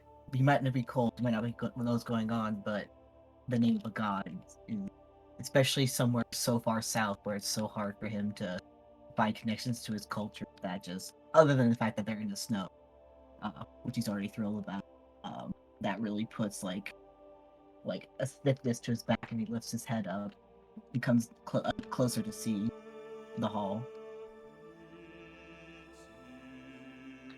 It is a remarkable sight even from this distance. Do you stand on the side where he set his warhammer down, or are you on the other side? The other side. The other side.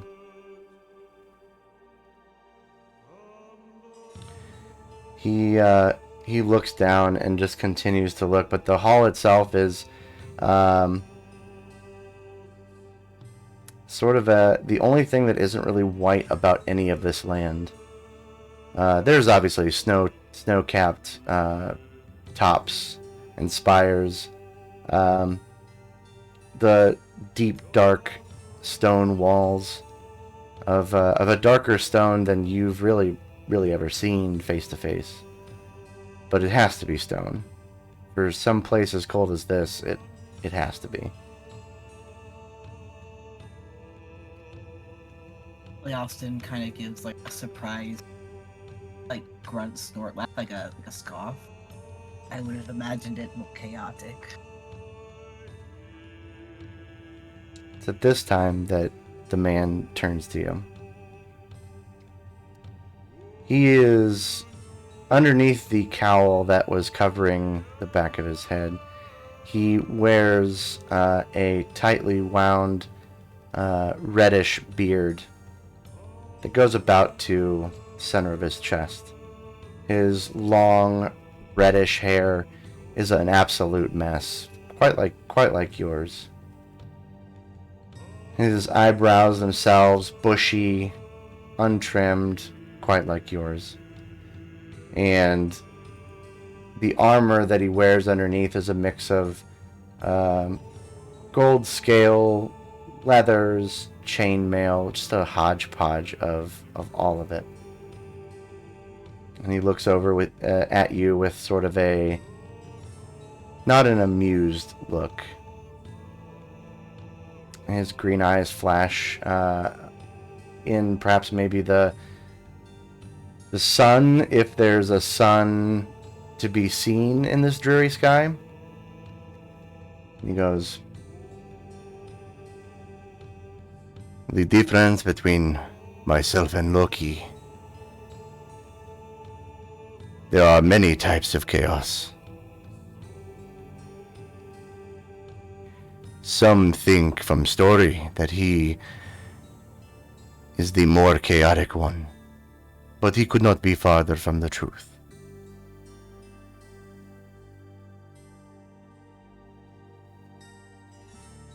Leosin can't look at him. But like his stance is like one of reverence. It's not fear. It's slowly coming to understanding maybe what's happening and maybe what sort of person he's standing next to. You feel like there is, you instantly went from the cliff face of a hobgoblin camp that burned down to apparently the Isle of Loki. Being able to look at Loki's Hall face to face. Loki's Hall is a sea journey across the sea from Krokheim, and probably a good many weeks journey from Jomsborg itself. Up even higher or farther north than Thunder Mountain and the Trollsbane coast. You've been probably to the Bloodjord Mountains, which is more north than Loki's Hall, but and almost nearly as white. But this is, you may have seen it on the horizon once, and it could have just been a figment of your imagination. Could have been a second sunrise or sunset, depending on the time of day. And you might be able to start putting things together. You know that this is quite unusual. And it is, as you do that, he looks at you and kind of turns in your direction, now with the warhammer behind him. Do you wish for a straw death?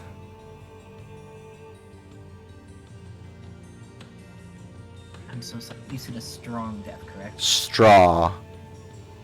Straw. Leox's brows kind of furrow in confusion and finally looks up at the other man. You are getting older in age. Do you wish to die in a bed of straw, or do you wish to die in the glory of battle? Leoxon looks between his eyes and looks back down towards the hall. He thinks about it for a second because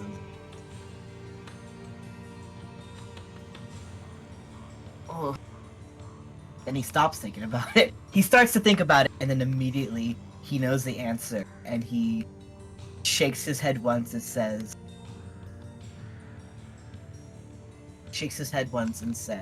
no, the battle is what will take me. For the first time since you've been here, he cracks a slight grin. And he extends his hand out towards you. Leoston hesitates taking it, but not because of distrust, but just in complete awe and absolute reverence, and he reaches out to clasp forearms. You clasp his cold but hardened forearms. This guy would be easily a 20 on a forearm check. Nice. Ooh. And he effortlessly pulls you in chest to chest. His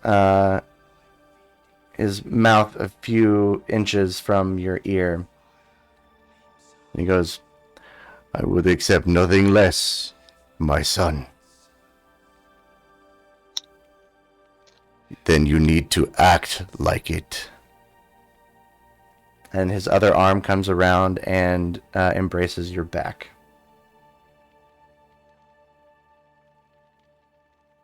Leoston feels every emotion at once. Every single one of them. Before this. It starts off as cold. It starts off as hard. Determination starts blooming in his chest, and whatever cold his body thinks it should be feeling in this doesn't happen. He just becomes a little fireball of destiny suddenly hitting him. Like, suddenly it's like he's been waiting all this time and kind of in this blind haze of, I'm doing what is expected of me, but now he sees the path clearly forward towards destiny, and he clasps his arms around the man's back and returns the embrace. For some short moments, there is nothing but the sound of whipped wind and snow coming up the cliff face. The sky is just as maybe a slightly darker shade of white and gray than your surroundings.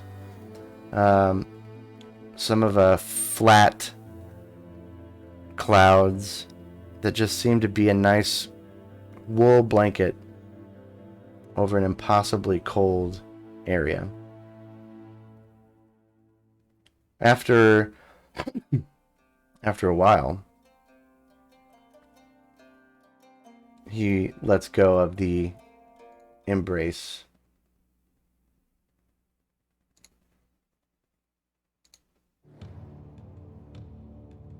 Kind of now taking a moment to really look you up and down.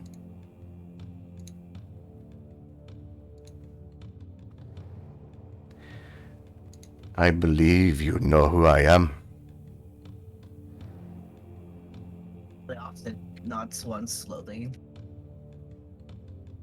Good. Unfortunately, my time will be short with you. But this will not be the only time we shall meet. That puts a little ease in his shoulders. He nods again. Like the storm, we are the chaos. We are the destruction and we are the war. I have seen from a distance what you have been through. I see what you do now. How much longer do you think you have with those bones?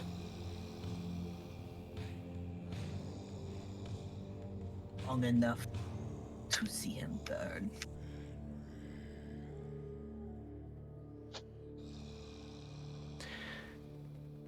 There is two things that I need from you.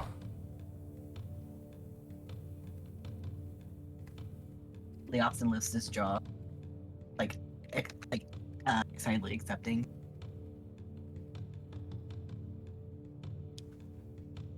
The city you are currently a resident of, perhaps against your well wishes. It is going to be a cold winter. But before then, there is going to be a few blessed newborns who will need to brave it.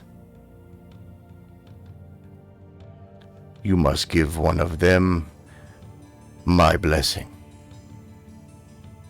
And surely you will pick the one that is most capable, huh? Leosin chuckles with him and nods.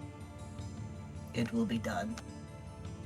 They are not hard, battle-worn warriors, but it will help bestow a bit of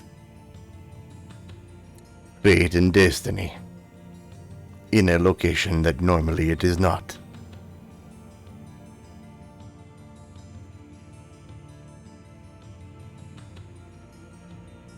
Leosin thinks of the people he's met in Zobek so far. They can surprise you.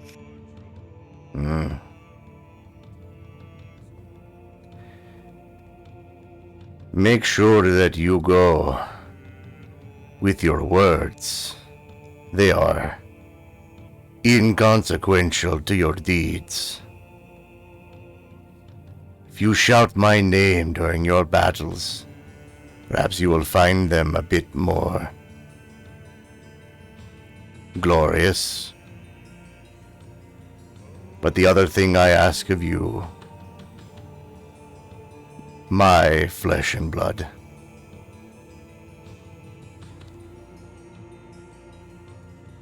no matter how far you have fallen, no matter how high you may rise, do not die.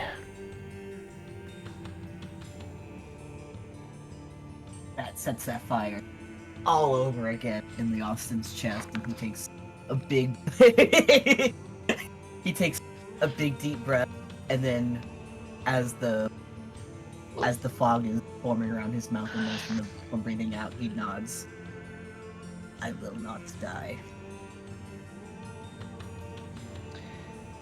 And as you say that, a sharp wind blows over this edge, when normally it was just kind of rustling at one half of your sides. This one seems to be a blinding wind as you close your eyes yet again, and everyone manages to catch Leofston standing at the cliff's edge, just a few feet in front of him. Can I yank him back? Since Was I'm Lee Austin close? gonna jump? You can use your reaction to kind of at least keep a hold of him. Leofton, your vision and temperature and everything changes as you find yourself looking over non-snowy treetops and just an endless sea of it. And you look down, and there's Mara and Wicket down below, and you realize again you are not on the Isle of Loki. You are not with your supposed father, Thor. You are instead about to meet your absolute demise and do the thing that he told you not to do. But luckily, there's a hand on your back. Can you imagine the horrible humor that it would have been had we actually made hay bales? And Leofson just fell straight into the straw like, well, Oh my god, that would have been so good. The I irony of all I of did it. not realize he was being literal. Myra will catch him with her big, strong arms. Prudence yanks on your shirt. What the hell do you think you're doing? As he stumbles back, he turns and like grabs her shirt in return, but kind of just reacting. But he blinks down at her and then starts looking around rapidly, like trying to remember what the fuck is happening. Lee Austin! Tandy like yells from over there. What the fuck? He's like trying to catch his breath and like gently like still kind of holding onto her shirt, but not like trying to tug on her. He's like he kind of starts to ask where are we, but he kind of starts remembering and what happened. You started walking toward the cliff face. He turns and look and gets real disappointed. He doesn't see what he saw earlier, and then realizes, oh, while he was moving. Why Towards, do you look disappointed? Did you want to fall to your death? like for a man who doesn't have a lot of words, he sure does not have any to explain what just happened. We'll come back around if you want to check out that armor next turn. Yeah. Do a flip. Wow, I thought we were doing turns. Sin comes back over to you. Can I wait just real quick? Jordan, that was really fucking cool. That was incredible. I was like glued to the screen. Oh my god. Thanks. You need a cough drop? No. Lozenge? No, but wouldn't you know it? That was all off the top of my head with the help of the literal small section on Thor. Nice. Okay, go ahead. Right, Sin kind of confused between where he was going and what he was seeing. He just decides to put his attention back on Poppy. Poppy, did you wanted my attention? Yeah, Before. yeah, I did. There's this chest over here that I tried to unlock, but I don't have anything to unlock it, so I used my dagger, but then I almost cut myself, but it's fine. So I know that you can unlock things. Oh, I can try, I guess.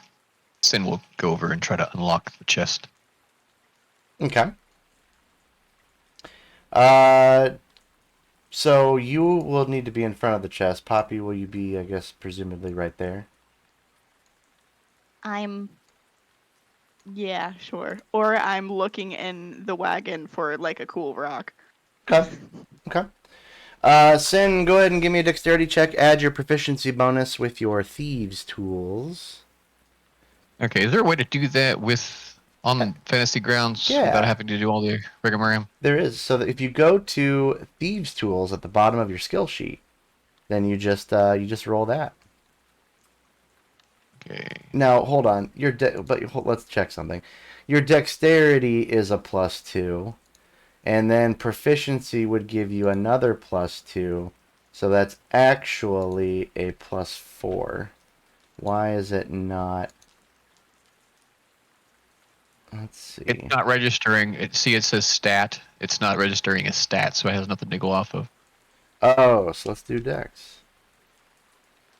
That's right. So what you do is whenever, like, granted, it's 9 times out of 10 it's going to be dexterity, but if there was some reason to use it as constitution or strength, then that's when you could change it. But no, in this case it would be Dex.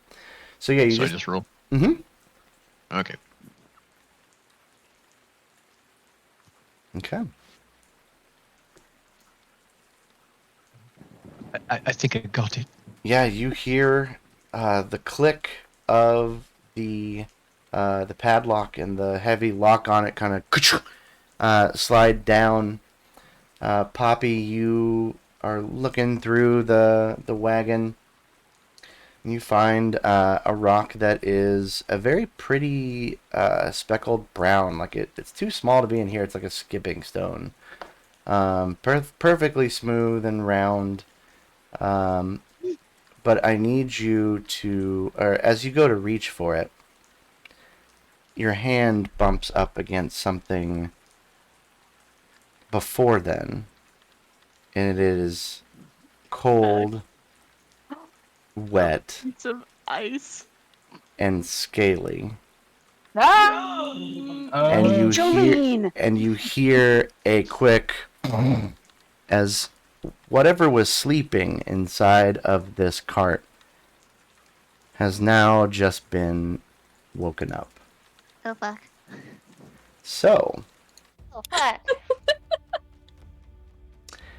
we will Oh, go. you can tell you that word.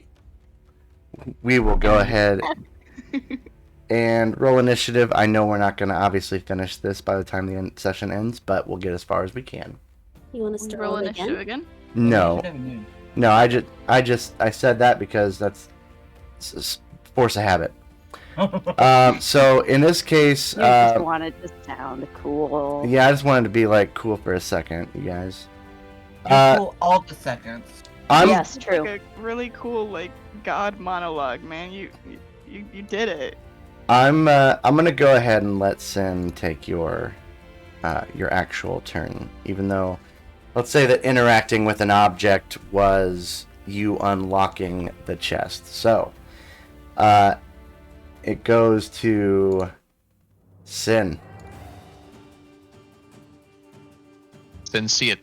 You hear the kind of weird guttural snore slash inhalation of a deep breath, but you don't see anything. I don't see anything, but I hear something, and okay. Mm-hmm. All right. Finn will try to. He's going to pull Poppy away, like back behind me, and he's going to grab the cart and he's going to flip it up against the cliff, so whatever's inside of the cart is stuck between the rock and the cart. Okay. There are many rocks in this particular wagon. Your ability to lift is pretty good. 480 pounds. So I would say for you, this would be You'll need to make a strength check for sure. Let me see if I can find before you roll. Strength athletics. Sure. We could say it's athletics. But before you roll, this is going to be quite hard to do, but you might be able to pull it off. Yep. Ready? I'm ready. God damn it. You can like lift it, but you aren't able to flip it. Whatever is in here on top of these rocks is very, very heavy. And you now start to hear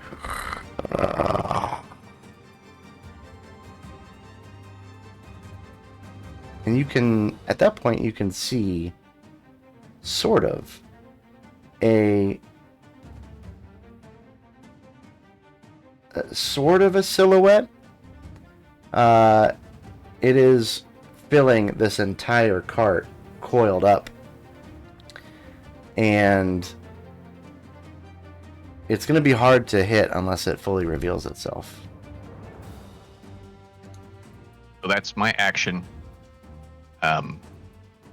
Sin is going to... I guess he's going to stand his ground. He's just going to reach for his weapons, and that'll be the end of his turn. Okay. Sounds good. We then go to Tindy. Tendi does not really know what's happening, right? You probably... This is just a snore coming from a cart coming from like 50 feet away. Yeah, snore followed by a growing growl.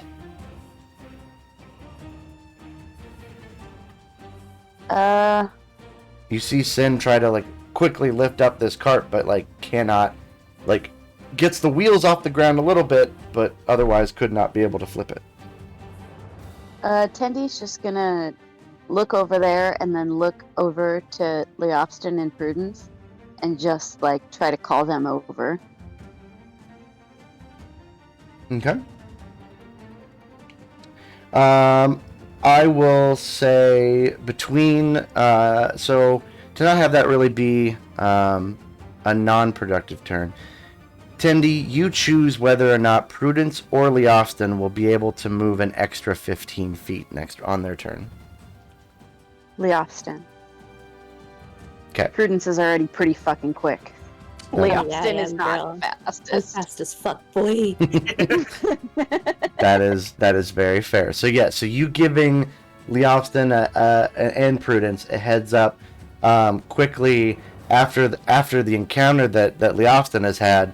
Now remembers, oh yeah, we're here at Walmart hunting a beast, and then looks over and sees Poppy and Sin kind of with a surprised look on their face. And it's, Yeah, maybe this is where Tendy yells, "Hey, Leofston, what the fuck?" And that's what makes them look over. there you go. Who taught you that language? Perfect. Do Who you taught you that language? What the fuck is that? wish to move at all, Tindy?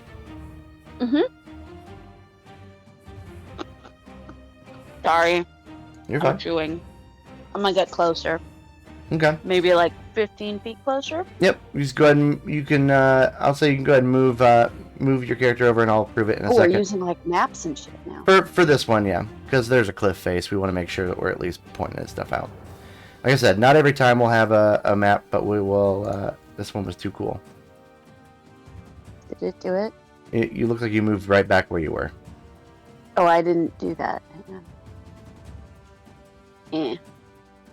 Did that do it? Now, yeah, I have to approve the movement. So if you guys want to pre-move where you want to move, that can also be beneficial. Prudence, we'll go to you. Okay, Prudence. I've been thinking this whole time. Noticing Leofston being called by Tendy, Prudence looks over, sees the commotion between Poppy and Sin. Ah, they must have found it. She gets really excited and she dashes over there to Sin and Poppy. Which is double my movement speed, right? Yes. So that's Speedy girl. 80.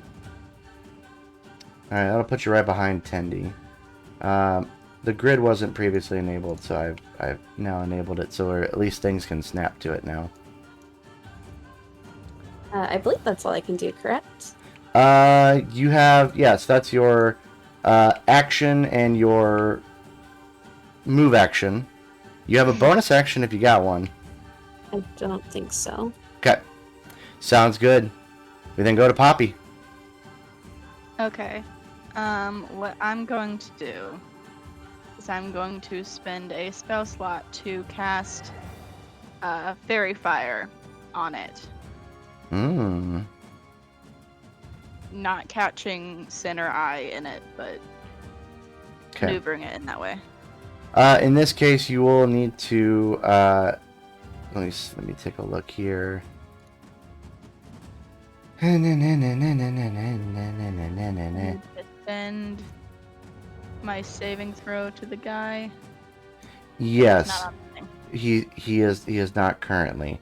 What is the save? Because in this case, he's going to be able to have. You know what? No, never mind. I'll go ahead. 13 is the save. You go ahead. Go ahead and roll it on him. Okay. And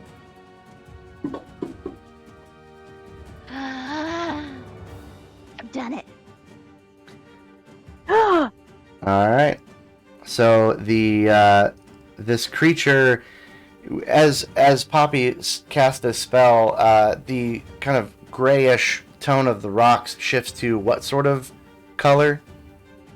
it is like a bright yellow. Okay. It still is pretty translucent, but obviously now it is able to be seen, and this thing is literally a large, elongated, crocodile-like creature with a snout that is probably twice as long. And full You said of... it's a large creature? Mm-hmm. It is a large creature. Okay. And that is all I can do with my turn. Wait, Ooh. I might. Yeah, that's all I can do with my turn. Okay. So I'm sorry. I want to clarify, since the size was mentioned. This is a huge creature. For those of you who don't know, medium creatures take up a 5-foot square, 1 square. Large creatures take up a 2-by-2-foot square. Huge creatures take up a 3-by-3 square.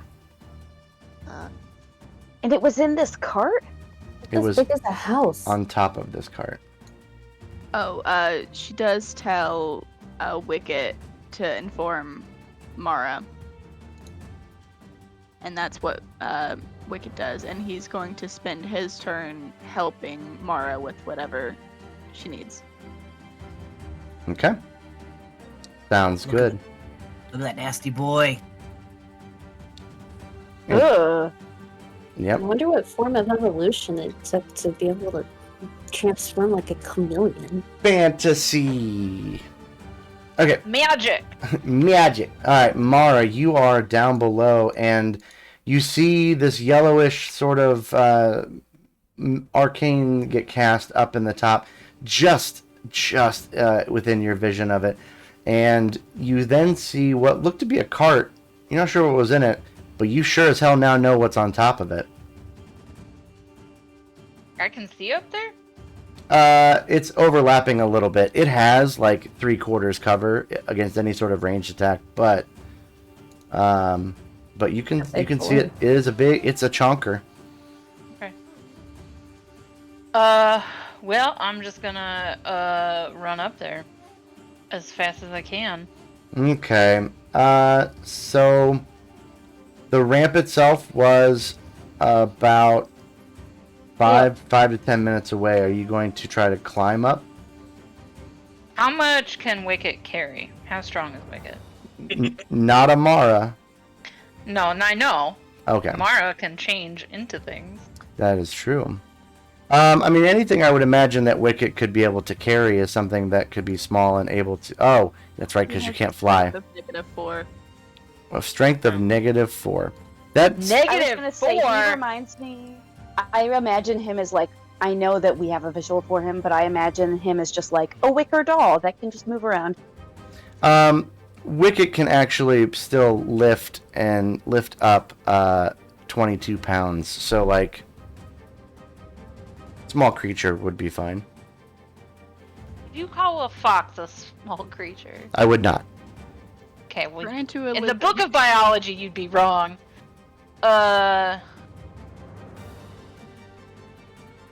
Well, ooh, a badger. Is a badger small? Would you consider a badger to be small? At this point, you probably would need to change into something tiny. Okay, I'll be a rat. Okay. Oh, shit, a rat.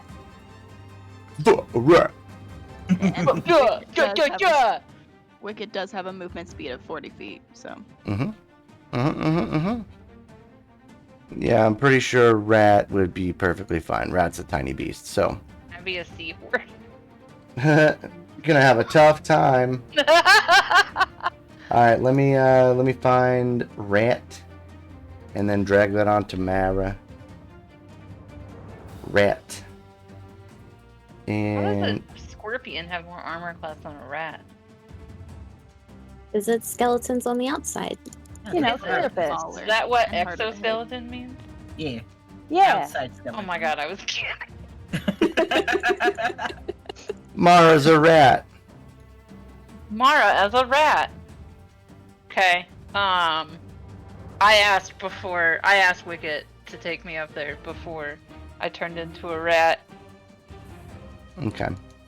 Yeah, I'm pretty sure that they'll be able to oblige. Thank you.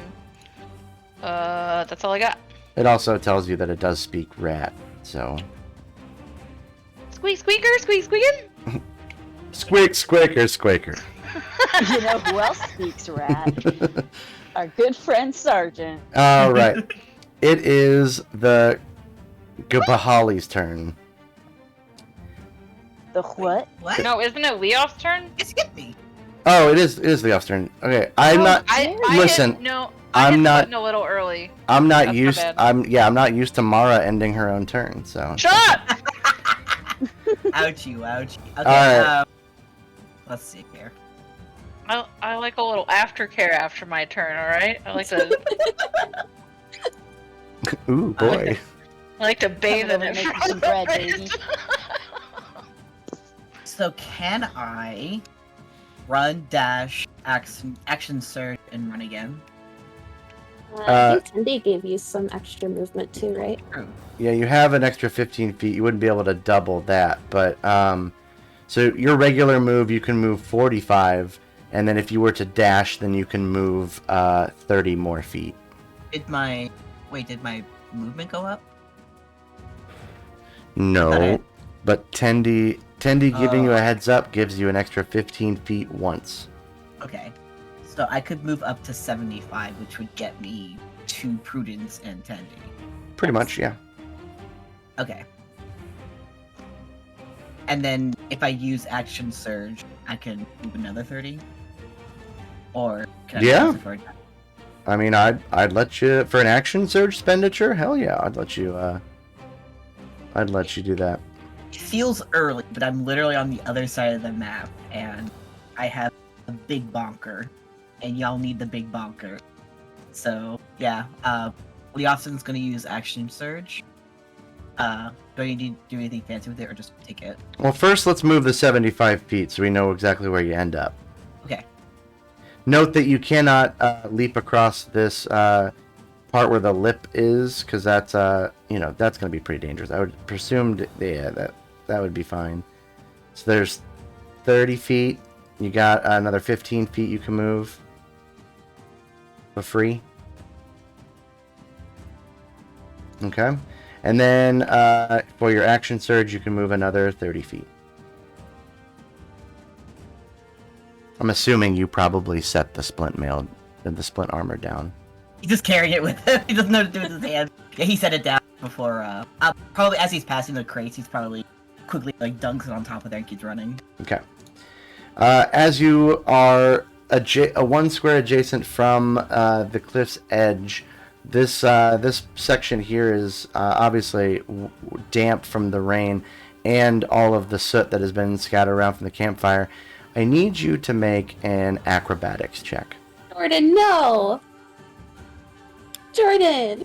Sorry, Why father. would you do this? Angie, Jordan! don't interrupt me. Can I interrupt you? No. Alright, acrobatics.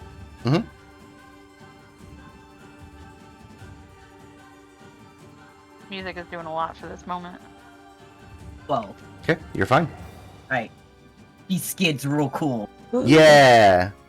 Yeah. Badass. Shield up, sword out, ready. Okay. 3-0 landing. Oh yeah, I'm assuming you probably. I would assume you equip your shield. He had his shield out when we were coming up. Got it. Okay. Fair enough. All right, that's a heckin' run for a big old dude. He's panting, but he's here.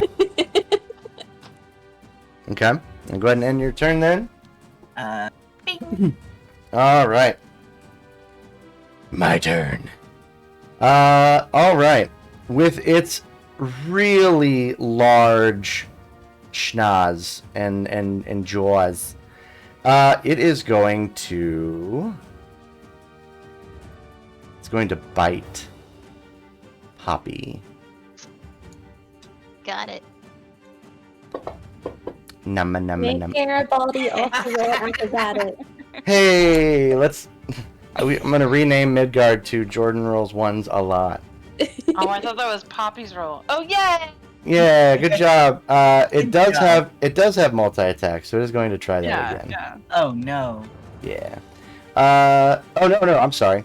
It makes 1 bite attack and 2 claw attacks, so it can't bite you again. But it will attempt to claw you.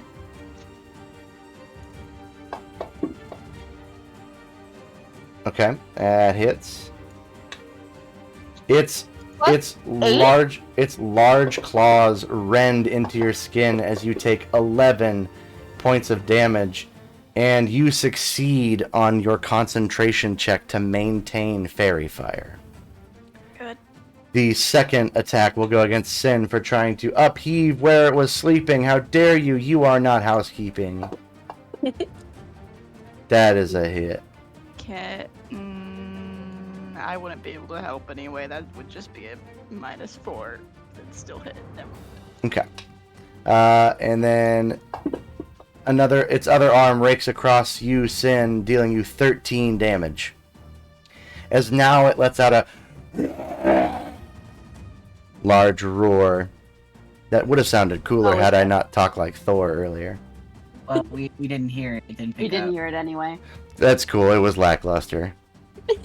Just like shop a different sound on it. You got this. Right? Because we didn't hear it, it sounded as cool as we could imagine. You hear, like, you That's guys, amazing. you've heard Godzilla, right? Yeah. Just think it's like a smaller version, but still just as... Oh, Baby Zilla, Aww. Demi Godzilla. You're saying all as it's tearing Poppy apart. Okay. I think it's adorable too. Now But it's so adorable when it does it. So Wicket actually works the same turn as Poppy, but this turn I will allow it to kind of wait, sensing that there's exclamations from up above, and can take its turn now. So I'm assuming it goes to pick up Mara and then begins the trek up. Mm-hmm. All right, And so As his action, can he turn invisible? Sure. Cool. So Wicket turns invisible. That's 10 feet to pick up Mara. Flying rat. Let's go. And then it goes... Mara, obviously, invisible hands grab you. Do you allow yourself to be grabbed? Absolutely. Perfect. Squeak, squeak, So squeak. then... And it was 40 feet, you said? Yeah. Okay. I'm going to say, so 10 feet there, and then carrying would be half, so then another 10 feet. So I'm going to use Wicket until Wicket gets up to the top of the to the top of the thing to determine movement. So Actually, could I have him not be invisible and just like dash instead, so like we can get Mara up there quicker? I'm going to say no, you already said it was invisible. Evil. But next turn it can dash, for sure. Alright, we go to Sin. Sin, there's a big ugly. Okay, due to Sin's proximity, he's going to reach for his great axe, and he's going to go ahead and try to whack him with it. Whack him. Yeah. Go bonk. Oh, whack it. You don't know if it's a girl or a boy yet. Either way, we shouldn't Yes. assume it's gender. Yeah, that's correct. Or Jordan, it's your character. I think in this one opportunity you can decide its gender for Good it. job, Maya. Thanks. Yeah, bud. Very good. You strike up against the with advantage from the outline of fairy fire. You land a good solid hit on this massive creature. Go ahead and roll for damage. Oof. It takes it.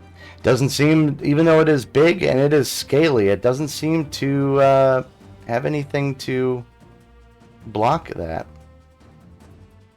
Nicely done. And with that, he will. Sin is going to move to this position. Over that stuff, I would say is probably difficult terrain. I could see Sure. Prudence and Leofston going because it's pretty clear up to this point. But so you can, Even with a climb speed? with a climb speed, you can climb. There's definitely nothing on the cliff faces, but you'll need to move 20 feet if you're going across the tents and stuff. You said 20 feet? Yeah. So I can't. There we go. I canceled it so that way you could be able to. Okay. To change it. Perfect. And since you're mobile, it does not. I mean, it is not able to swipe anything at you. Anything else? I'm moving stuff out of the way so I can complete the turn. Okay. We go to Tendi. Tendi, this thing is the biggest thing you have seen in a while. It's the size of an elephant. But it's a lot flatter because it's flat fuck Friday. I keep picking the wrong time to start chewing. Sorry. Tendy's gonna roar at it. Mm-hmm. Mm. It lets out a roar, and then Tendi roars back. Yeah, 100%. That is exactly what happens. So Tendy, can they do this from here? I don't Yeah, I mean, think so. You're within. Am I in 30 feet? Yeah, you're within 30 feet. Yeah, then I'm gonna yell at this dumb lizard. All right, you got it. Well, I'll roll it on top of the lizard. So, okay. It fails. Make sure when you're doing the save that you roll it on top of them, but they fail. Oh shit, hang on. Sorry, these windows are too small and I can't pull it onto the creature. Hang on. That's fine. You rolled the damage. I can just roll it on top of the creature. Yeah. Yeah, it's all good. I can now move the effect over to him. Yeah, go ahead and do that. And he takes the, or she takes the one psychic damage. Mm. And is now frightened of Tandy. Big scary lizard, small cat. No. Yeah, and Dragon Roar, that's an out loud thing. People can hear that, or is it just... Yes, I believe so. Amplifies. Nope. Oh, the Your mind. voice is amplified to assault the mind of one. Literally none of Tendy's screams can be heard by a person. Okay, so this creature lets out a monstrous roar that is similar to like a small kids meal version of Godzilla. And Tendy, you kind of, I would imagine you probably do the mannerisms in pantomime, Yes. the roar. And nobody can hear it, but you kind of hear the creature kind of go, "Arr!" And like in a bit of knows. a frightened yelp. Prince is the only person in this room that would probably be like, yeah, that's fair. So Because she's done this to Prudence, I think. yeah. All right, nicely done. Anything else? No. Okay, since it is frightened, it cannot move closer to you. I'm helping. Prudence. Okay, can I tell you what I want to do, and then you can kind of help me work it out? That's D&D, baby. All right. I want to run at Garibaldi, and Wow. I want to. I am calling him Garibaldi from now on. I want to run at Garibaldi, and as I'm running, I want to pull my rope out and wrap it around his snout so that I can do one of two things. Or Okay. maybe even both. I want to make it so he can't bite anymore, but I also want to make it so that I'm like leashing him or like reining him in. Because eventually I want to make him walk off the cliff. Ooh. Okay. I will allow you to do that. I will also allow it a chance to be able to bust out of the rope Sounds fair. because it's strong. She's strong. All right. So what you would need to do is obviously you would need to be move adjacent to Garibaldi, and as a interact with an object action, you could actually. You know what? There is rope. So on the way, you pick up this rope, and then you would need to spend your action to. I want to like wrap it around her snout, and then as I'm doing that, like get myself on her back. Do a athletics check, like you're lassoing it, so to speak. Athletics, got it. Couldn't tell if it'd be like sleight of hand or whatnot, but it wouldn't be acrobatics. It would be that. Let's see.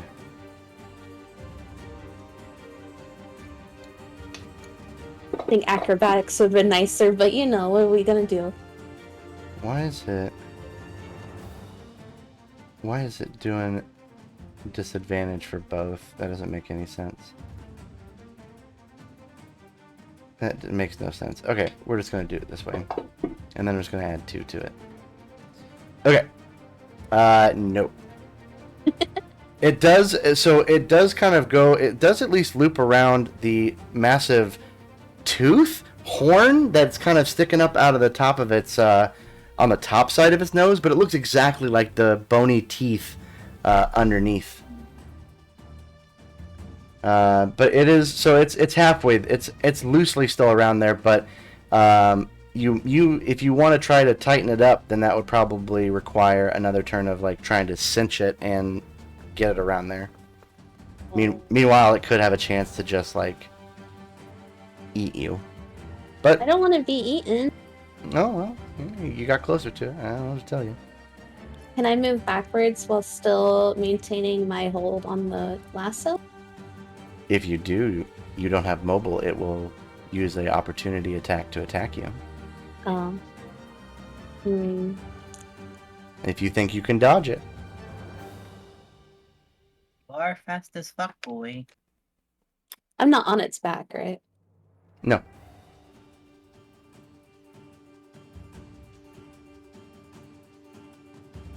Can I use my movement to get on its back?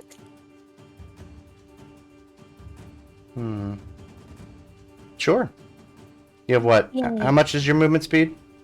40. It And took I you moved- 25 to get there? Yeah. You can be able to get up 5, 10, and then you'd be able to be on its back. Yay! Mm-hmm. I pressed the button. Okay. Poppy, the button has been pressed. What do you do? Okay. If I try to move away, it will attack me. So, not gonna do that. Eldritch Blast, that would be disadvantage. So, what I'm going to do is I'm going to use my dagger that I had used to try to unlock the chest earlier, and just take a stab at it. Okay. You do it. You can disengage. I know not a lot of people use that option a lot, but you can disengage. I want to do something this turn other than that. I want to stab it. I can't do that because that's a frick. I was gonna hex it, but then I realized that's a concentration, and I have to maintain concentration. So, yeah, I'm just gonna take a stab at it. I miss. I also just realized right now that we have advantage on it, so it would have just been a straight roll for me being right there. It's fine. Yep. Yeah, dagger misses as I rolled an 8. Okay. All right. And that's my turn. All right. Mara, you're being carried by Wicket. You can't really do much right now, but you could. I'm gonna make myself as light as possible. I'm just gonna think light thoughts. I'm gonna think about bubbles and clouds and helium. Okay. Amazing. I can suggest that you could hold an action to, if Wicket were to get up here next turn, or on its turn, then you could be able to do something. So whether that's move closer or unshapeshift, anything like that. That would be... Well, I have a plan, and I don't Okay. know, am I allowed to communicate my plan to others? yeah, the table talk is certainly I encouraged. need to be within 10 feet of it, but not within 10 feet of anybody I don't want to hurt. So I need Prudence to get off its back. But I want to drive it off the cliff. Yeah, I was like, good luck convincing her to do that at that point. I have a spell that I really want to use, but it'll hurt any creature within 10 feet of me. So I was going to use since I'm a rat, I was going to run under it to the other side of it. But I'm not going to do it if Prudence is going to stay on. What's the spell? Is it Arms of Hadar. Oh, Arms of Hadar? Hadar. Such a weird spell that you have, but I love it. I think I touched something dark at some point. I don't remember. They gotta make a strength saving throw, so it's possible that they could possibly avoid it. That Prudence could? I'm not going to take the risk if Prudence is on it. Okay. Well, I've got other tools at my ready, but that was my plan. okay. If Oh, Prudence Mara wants to sounds stay amazing. Yeah. on. Thank you. If Prudence wants to stay on, I can come up with something else. Okay. Well, let's say for now, then you at least, if Wicket's able to get up there, do you want to move or do you want to unshapeshift when you get up there? I'll just try to bite it. I mean, if it knocks me out of my rat form, that's fine. It gives me an extra 10 HP Yeah. in my form, so. How about this, Jamie? I'll give it one more shot to try to get it off the cliff, and if I can't, then I'll jump off of it. Okay. Yeah, Jamie gets to do a cool thing. A rat has 3 hit points, by the way. Whatever. I mean, Okay. it's still an extra 3 Yeah, to Yeah. it's all good. mine.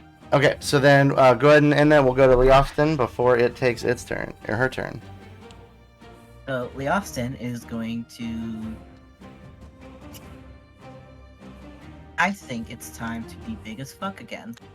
So Leofston, as he's running towards the monster, he roars as well. It's not as cool as Tendies or the monsters, but he bellows a challenge as he grows taller, larger, horns, tusks, all the hot stuff. So let me drag this onto the boy.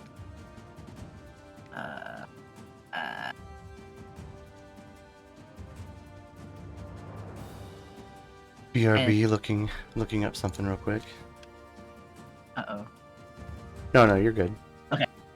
So he closes the gap. Okay, so you are... Oh, use the mouse wheel, okay. So you are going to be, without pushing Poppy aside, you're going to be half dangling over the edge of this cliff. I would like to Oh. push Poppy aside. Poppy, do you allow this? Dad said to move, I gotta move. Move! It's such a crowded corner of the cliff now. Yeah.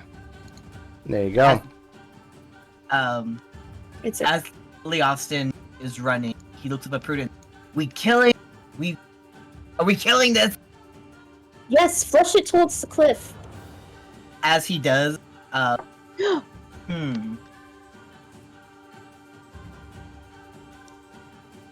Would it be obvious that if a creature this size falls off the cliff, would it die? Would it be enough damage that we could do it? Judging a very quick look at its size and overall health, you would lean on the side of maybe not. Okay.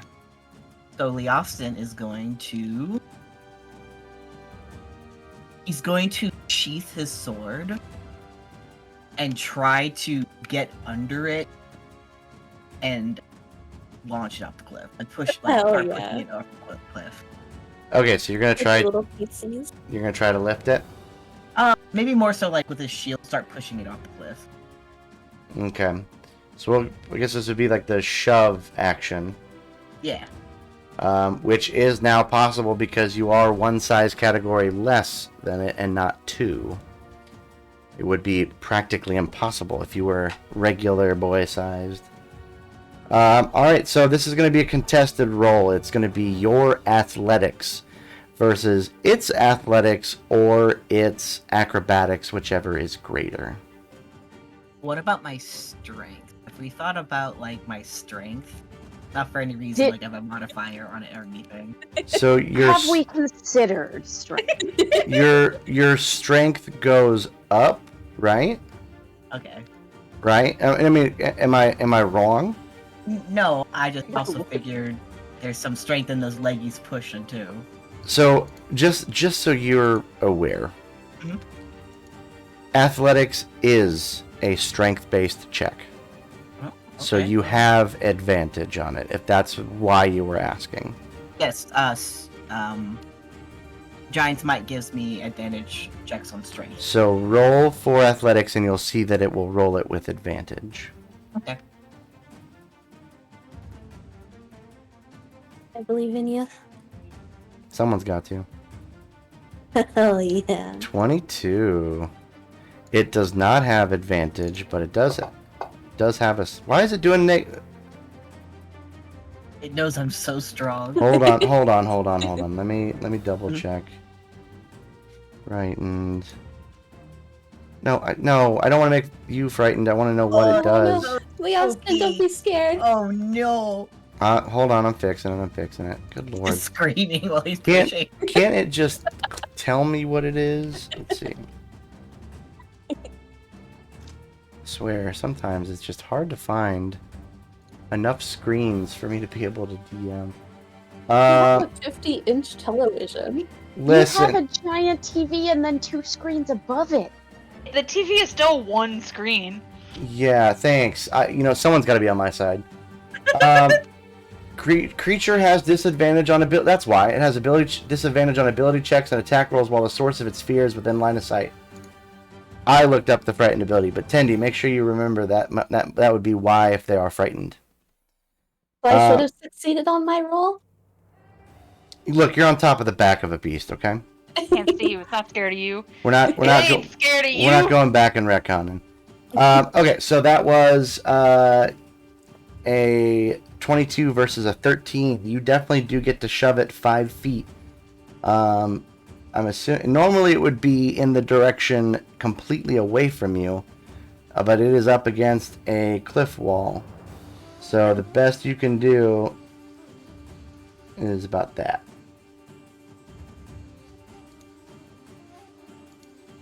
Oh, Hold it's on. okay.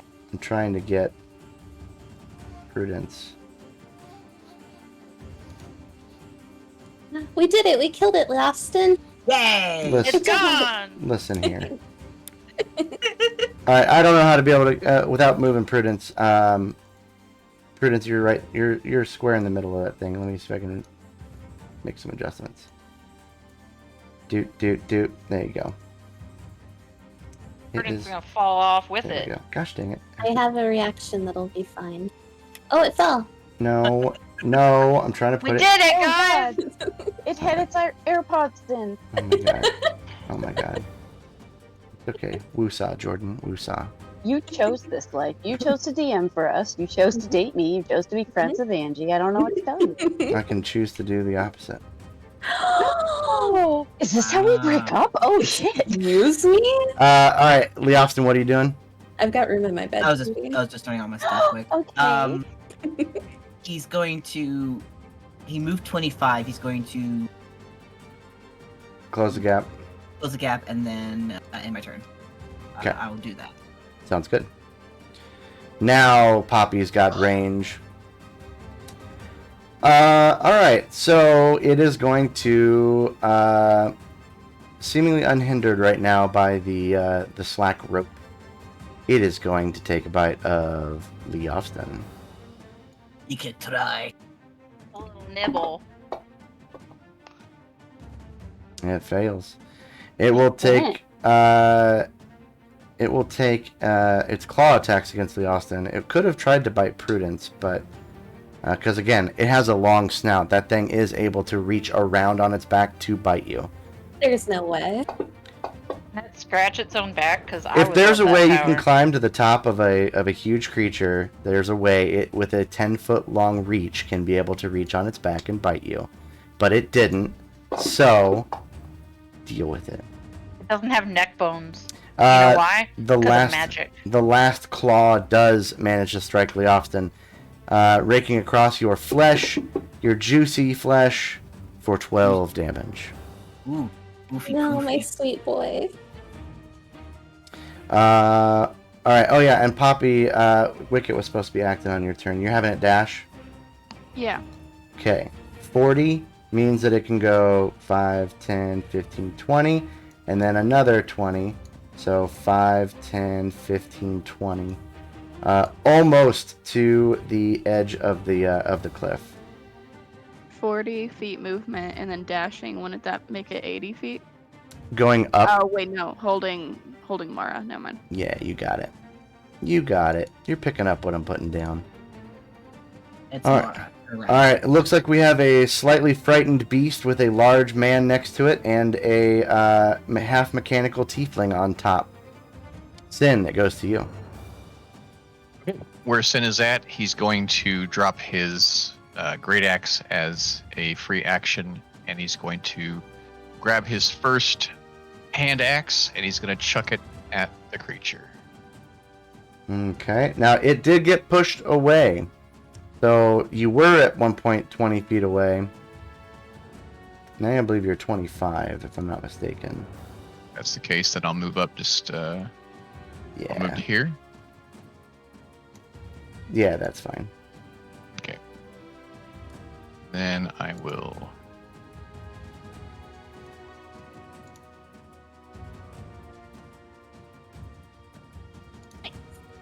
Okay, and then Okay. that'll be...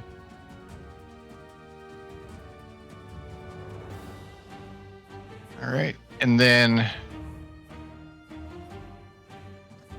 So that'll be Slasher. And also... my Gathered Swarm. Okay. We never discussed this. Gathered Swarm has the ability to, when I hit, move something 15 feet. This is a huge creature. Yeah, I'm There is no... I'm gonna say no on that one. Okay. So he will just instead do the damage. But it does have minus 10 to its speed, right? Yeah. Yeah. Okay. So then I'll grab my other axe.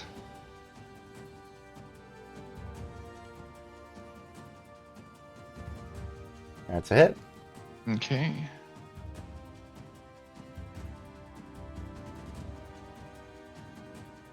Nicely done. Good Yep. job. And that will end his turn. It has taken some significant damage, but still seems to be just as angry as the second it was woken up. We go to Tendi. So 10, 10. Is Fairy Fire until... Is it on a timer, even though it's concentration? Like, how's that looking? Is that going to run out soon? 9 more rounds. Oh, never fucking mind then. Unless Poppy's concentration breaks. I didn't realize that, like, all of my spells actually are just yelling. This is the most accurate cat character of all time. Katie, can I make a suggestion? I totally don't Yeah. want to take over your turn, and you totally don't have to do it, but Go for it. I had a thought, and it might be the same one that you had, but it cannot be done. What do you got? okay, since it's frightened of you, Uh-huh. I was wondering if you walk towards it. I cannot get it to jump off the cliff. Oh, okay. I wish. It will not go into dangerous terrain. Well, that would have been cool. I'm glad. I we had the know. same That was my though. thought, too. And would have been cool, but Jordan's a big old stinky DM and wouldn't allow that to We happen. didn't Yes. say that. Tendy's going to walk up to it a little bit Okay. and use Dissonant Whispers. Now, I have a question for you, Jordan, in terms of how the game works. Yes. At higher levels, it changes the damage. Mm-hmm. If I cast it at a higher level, I only have higher level spell slots now. How do I do that in Fantasy Grounds? So basically, you would roll the damage as you would, and then add an extra d6 because it's a d6 for every spell slot level above first. Okay. I, as a DM and not a player, don't know mechanically how that would happen because I don't, the stereotypical I don't get to play characters, but that's Fair. how that would be a from the hip ruling. I would say. I'm going to do this, but I'm also going to unfortunately be that guy and say that it is almost 10:15.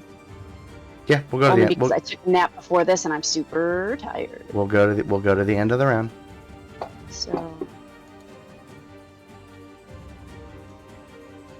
So he failed. So Yes. if he can, has to move as far away as possible, but I don't think he can go any further, right? He's like in that corner. Correct. Perfect. Since it failed, though, it does take 4d6 psychic damage. Yes. I'm pulling it over to it now. Just there's the 3. And then here's... Did that go? No. That didn't do anything. How do I get that other... Do I just roll a 6 into the box? Yes. Is that fine? Okay. All right. And it takes another 5. Hold on. I'll do it. Looks like it is taking some heavy damage. And then I'm going to use martial arts. And I'm going to do Fury of Blows.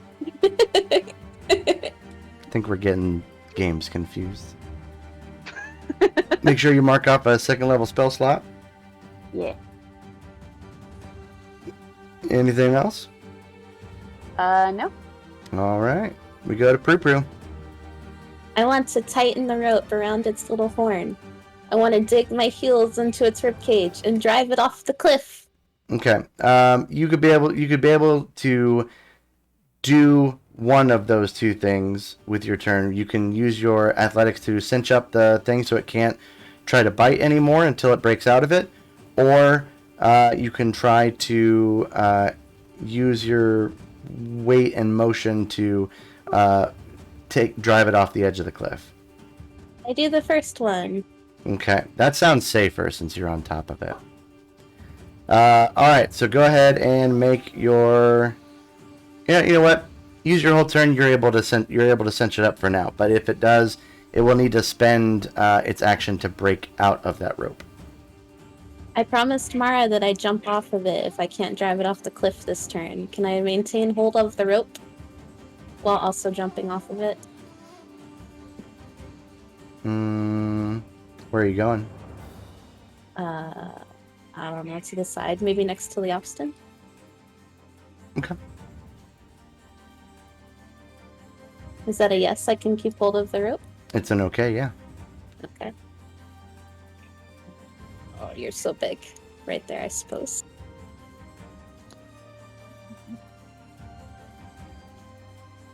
So Prudence jumps off the back, keeping hold of the rope. It can no longer bite. You're right. It can no longer bite. Poppy, it's your turn. I'm gonna Eldritch Blast it. Sounds good. Okay. Cast the spell. I almost hit Leofston instead. Okay. That's a hit. 21 hits. Mm-hmm. And then let's roll for damage. 5. Total of 8. Yep. It takes it. It is struggling. It is not able to move out of fear of a small hairless cat, and it is its snoot is cinched up by the monk. Okay, and I think that's all I can do this turn. I don't really have very many bonus actions. You're fine. So- At the end of your turn, Wicket takes its turn immediately and is now at least up here where Mara can now be. Where Mara can now be at.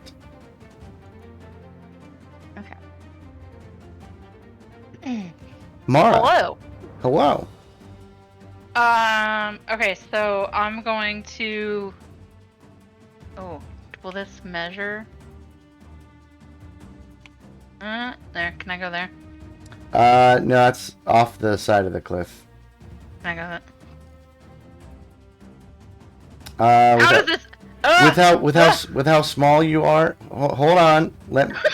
Give me a second to cancel all those movements. Try it again. I thought I could keep moving. Nope. Sorry. You're good. I'm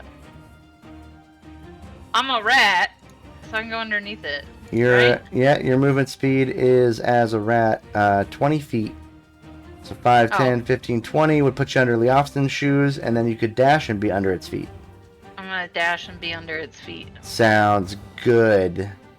Whee! You are a tiny rat up against the Yeah. cliff face Oh, shit, okay. and the cliff edge. Okay. I can't do anything else, right? Yeah, because I don't think Arms of Adar is a bonus action, right? No, it's a spell. Got it. Then, yep. Unless you have a bonus action, but, yeah, I don't think so. But you are poised in a position.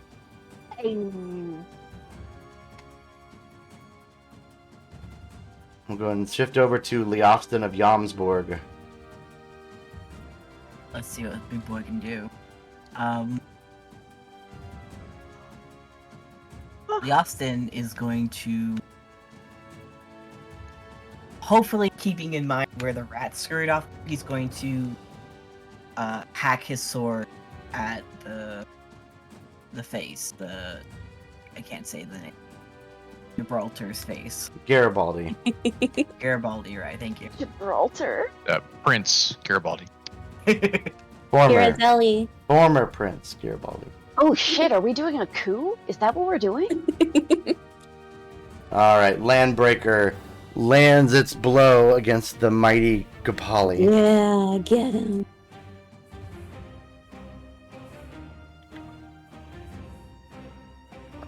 Ooh, nice. Very good. It has taken a moderate amount of damage from the mighty blow of Landbreaker. Another loud thunder crack echoes, this time farther away, signaling the coming and passing of the storm.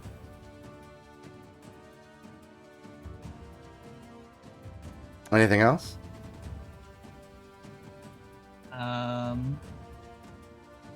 In his excitement, he shouts the name of his god, Thor. Oh, yeah. Hell yeah. As if saying this is in his honor. And then accompanying the lightning and the thunder that rages on in the background, it fits perfectly well. It gets one last turn before we end this current session. It is going to leave us on an actual cliffhanger. Oh, I will. Don't worry. Prudence, I need you to make a athletics check. You got it. Should I roll it in the tower? You do it wherever you wish to do it. But she said.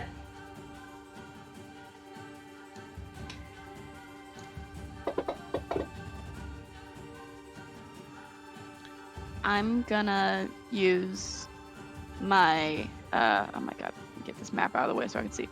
Ill-fated word. Altering the chance with a D4. Alright, so that's another use of a spell, so we'll go ahead and mark that off. Where is it? You would need to roll a 4. I'm so sorry. Quick interruption. I accidentally put the damage on myself and not Gibraltar. Why? Why'd you do that? Because I'm a very silly little boy, and I missed, I guess, the dice. I'm sorry. It's canon. You cut yourself. Okay. No, it's fine. I got it. Actually, even if you do roll a 4, it's still a 9. Oh. Well, I'll let you have I that can't spell do slot math back. correct. It's fine. I'll let you have that spell Can slot back. I use my inspiration to reroll? I will allow it, but you want to make sure you use that before it rolls. This is the one. This is the one opportunity that you would not get to know what it rolled before you were able to use inspiration. But I'll let you spend it. I don't have to spend it if you don't want me to. I'm opening the door. Walk through it, Prudence!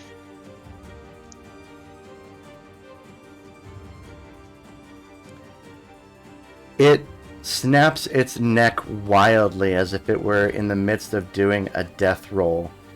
And surely, if it were successful, you would be flung with the rope still in your hands off the edge of this cliff.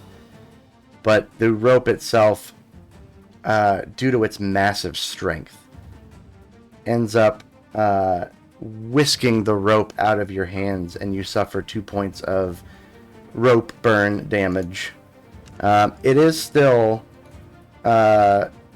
technically bound for as far as the snout goes, but it now no longer has someone with a leash around it, and it is going to. Yeah, it's gonna try. It's gonna try to do that. It has reduced speed. So Yeah, correct for Flasher. okay, it's going to 5,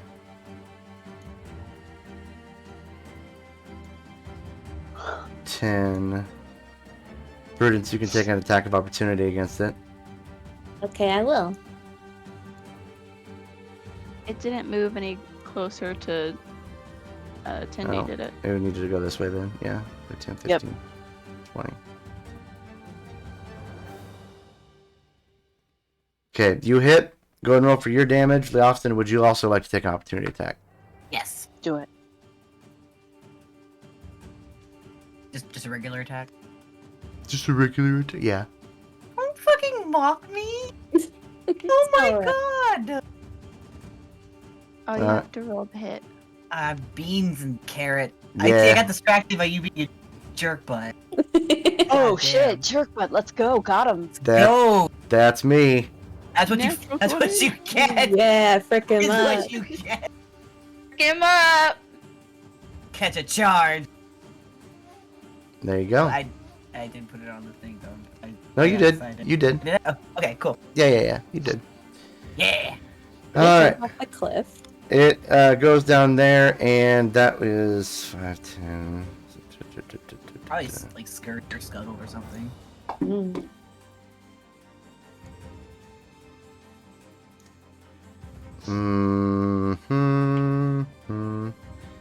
And it is going to. Yeah, it's gonna hope for the best. That is gonna be 10, 20, 25. 10, Oh no, 15, she can 20, hope. 20, 30. So that would be 3.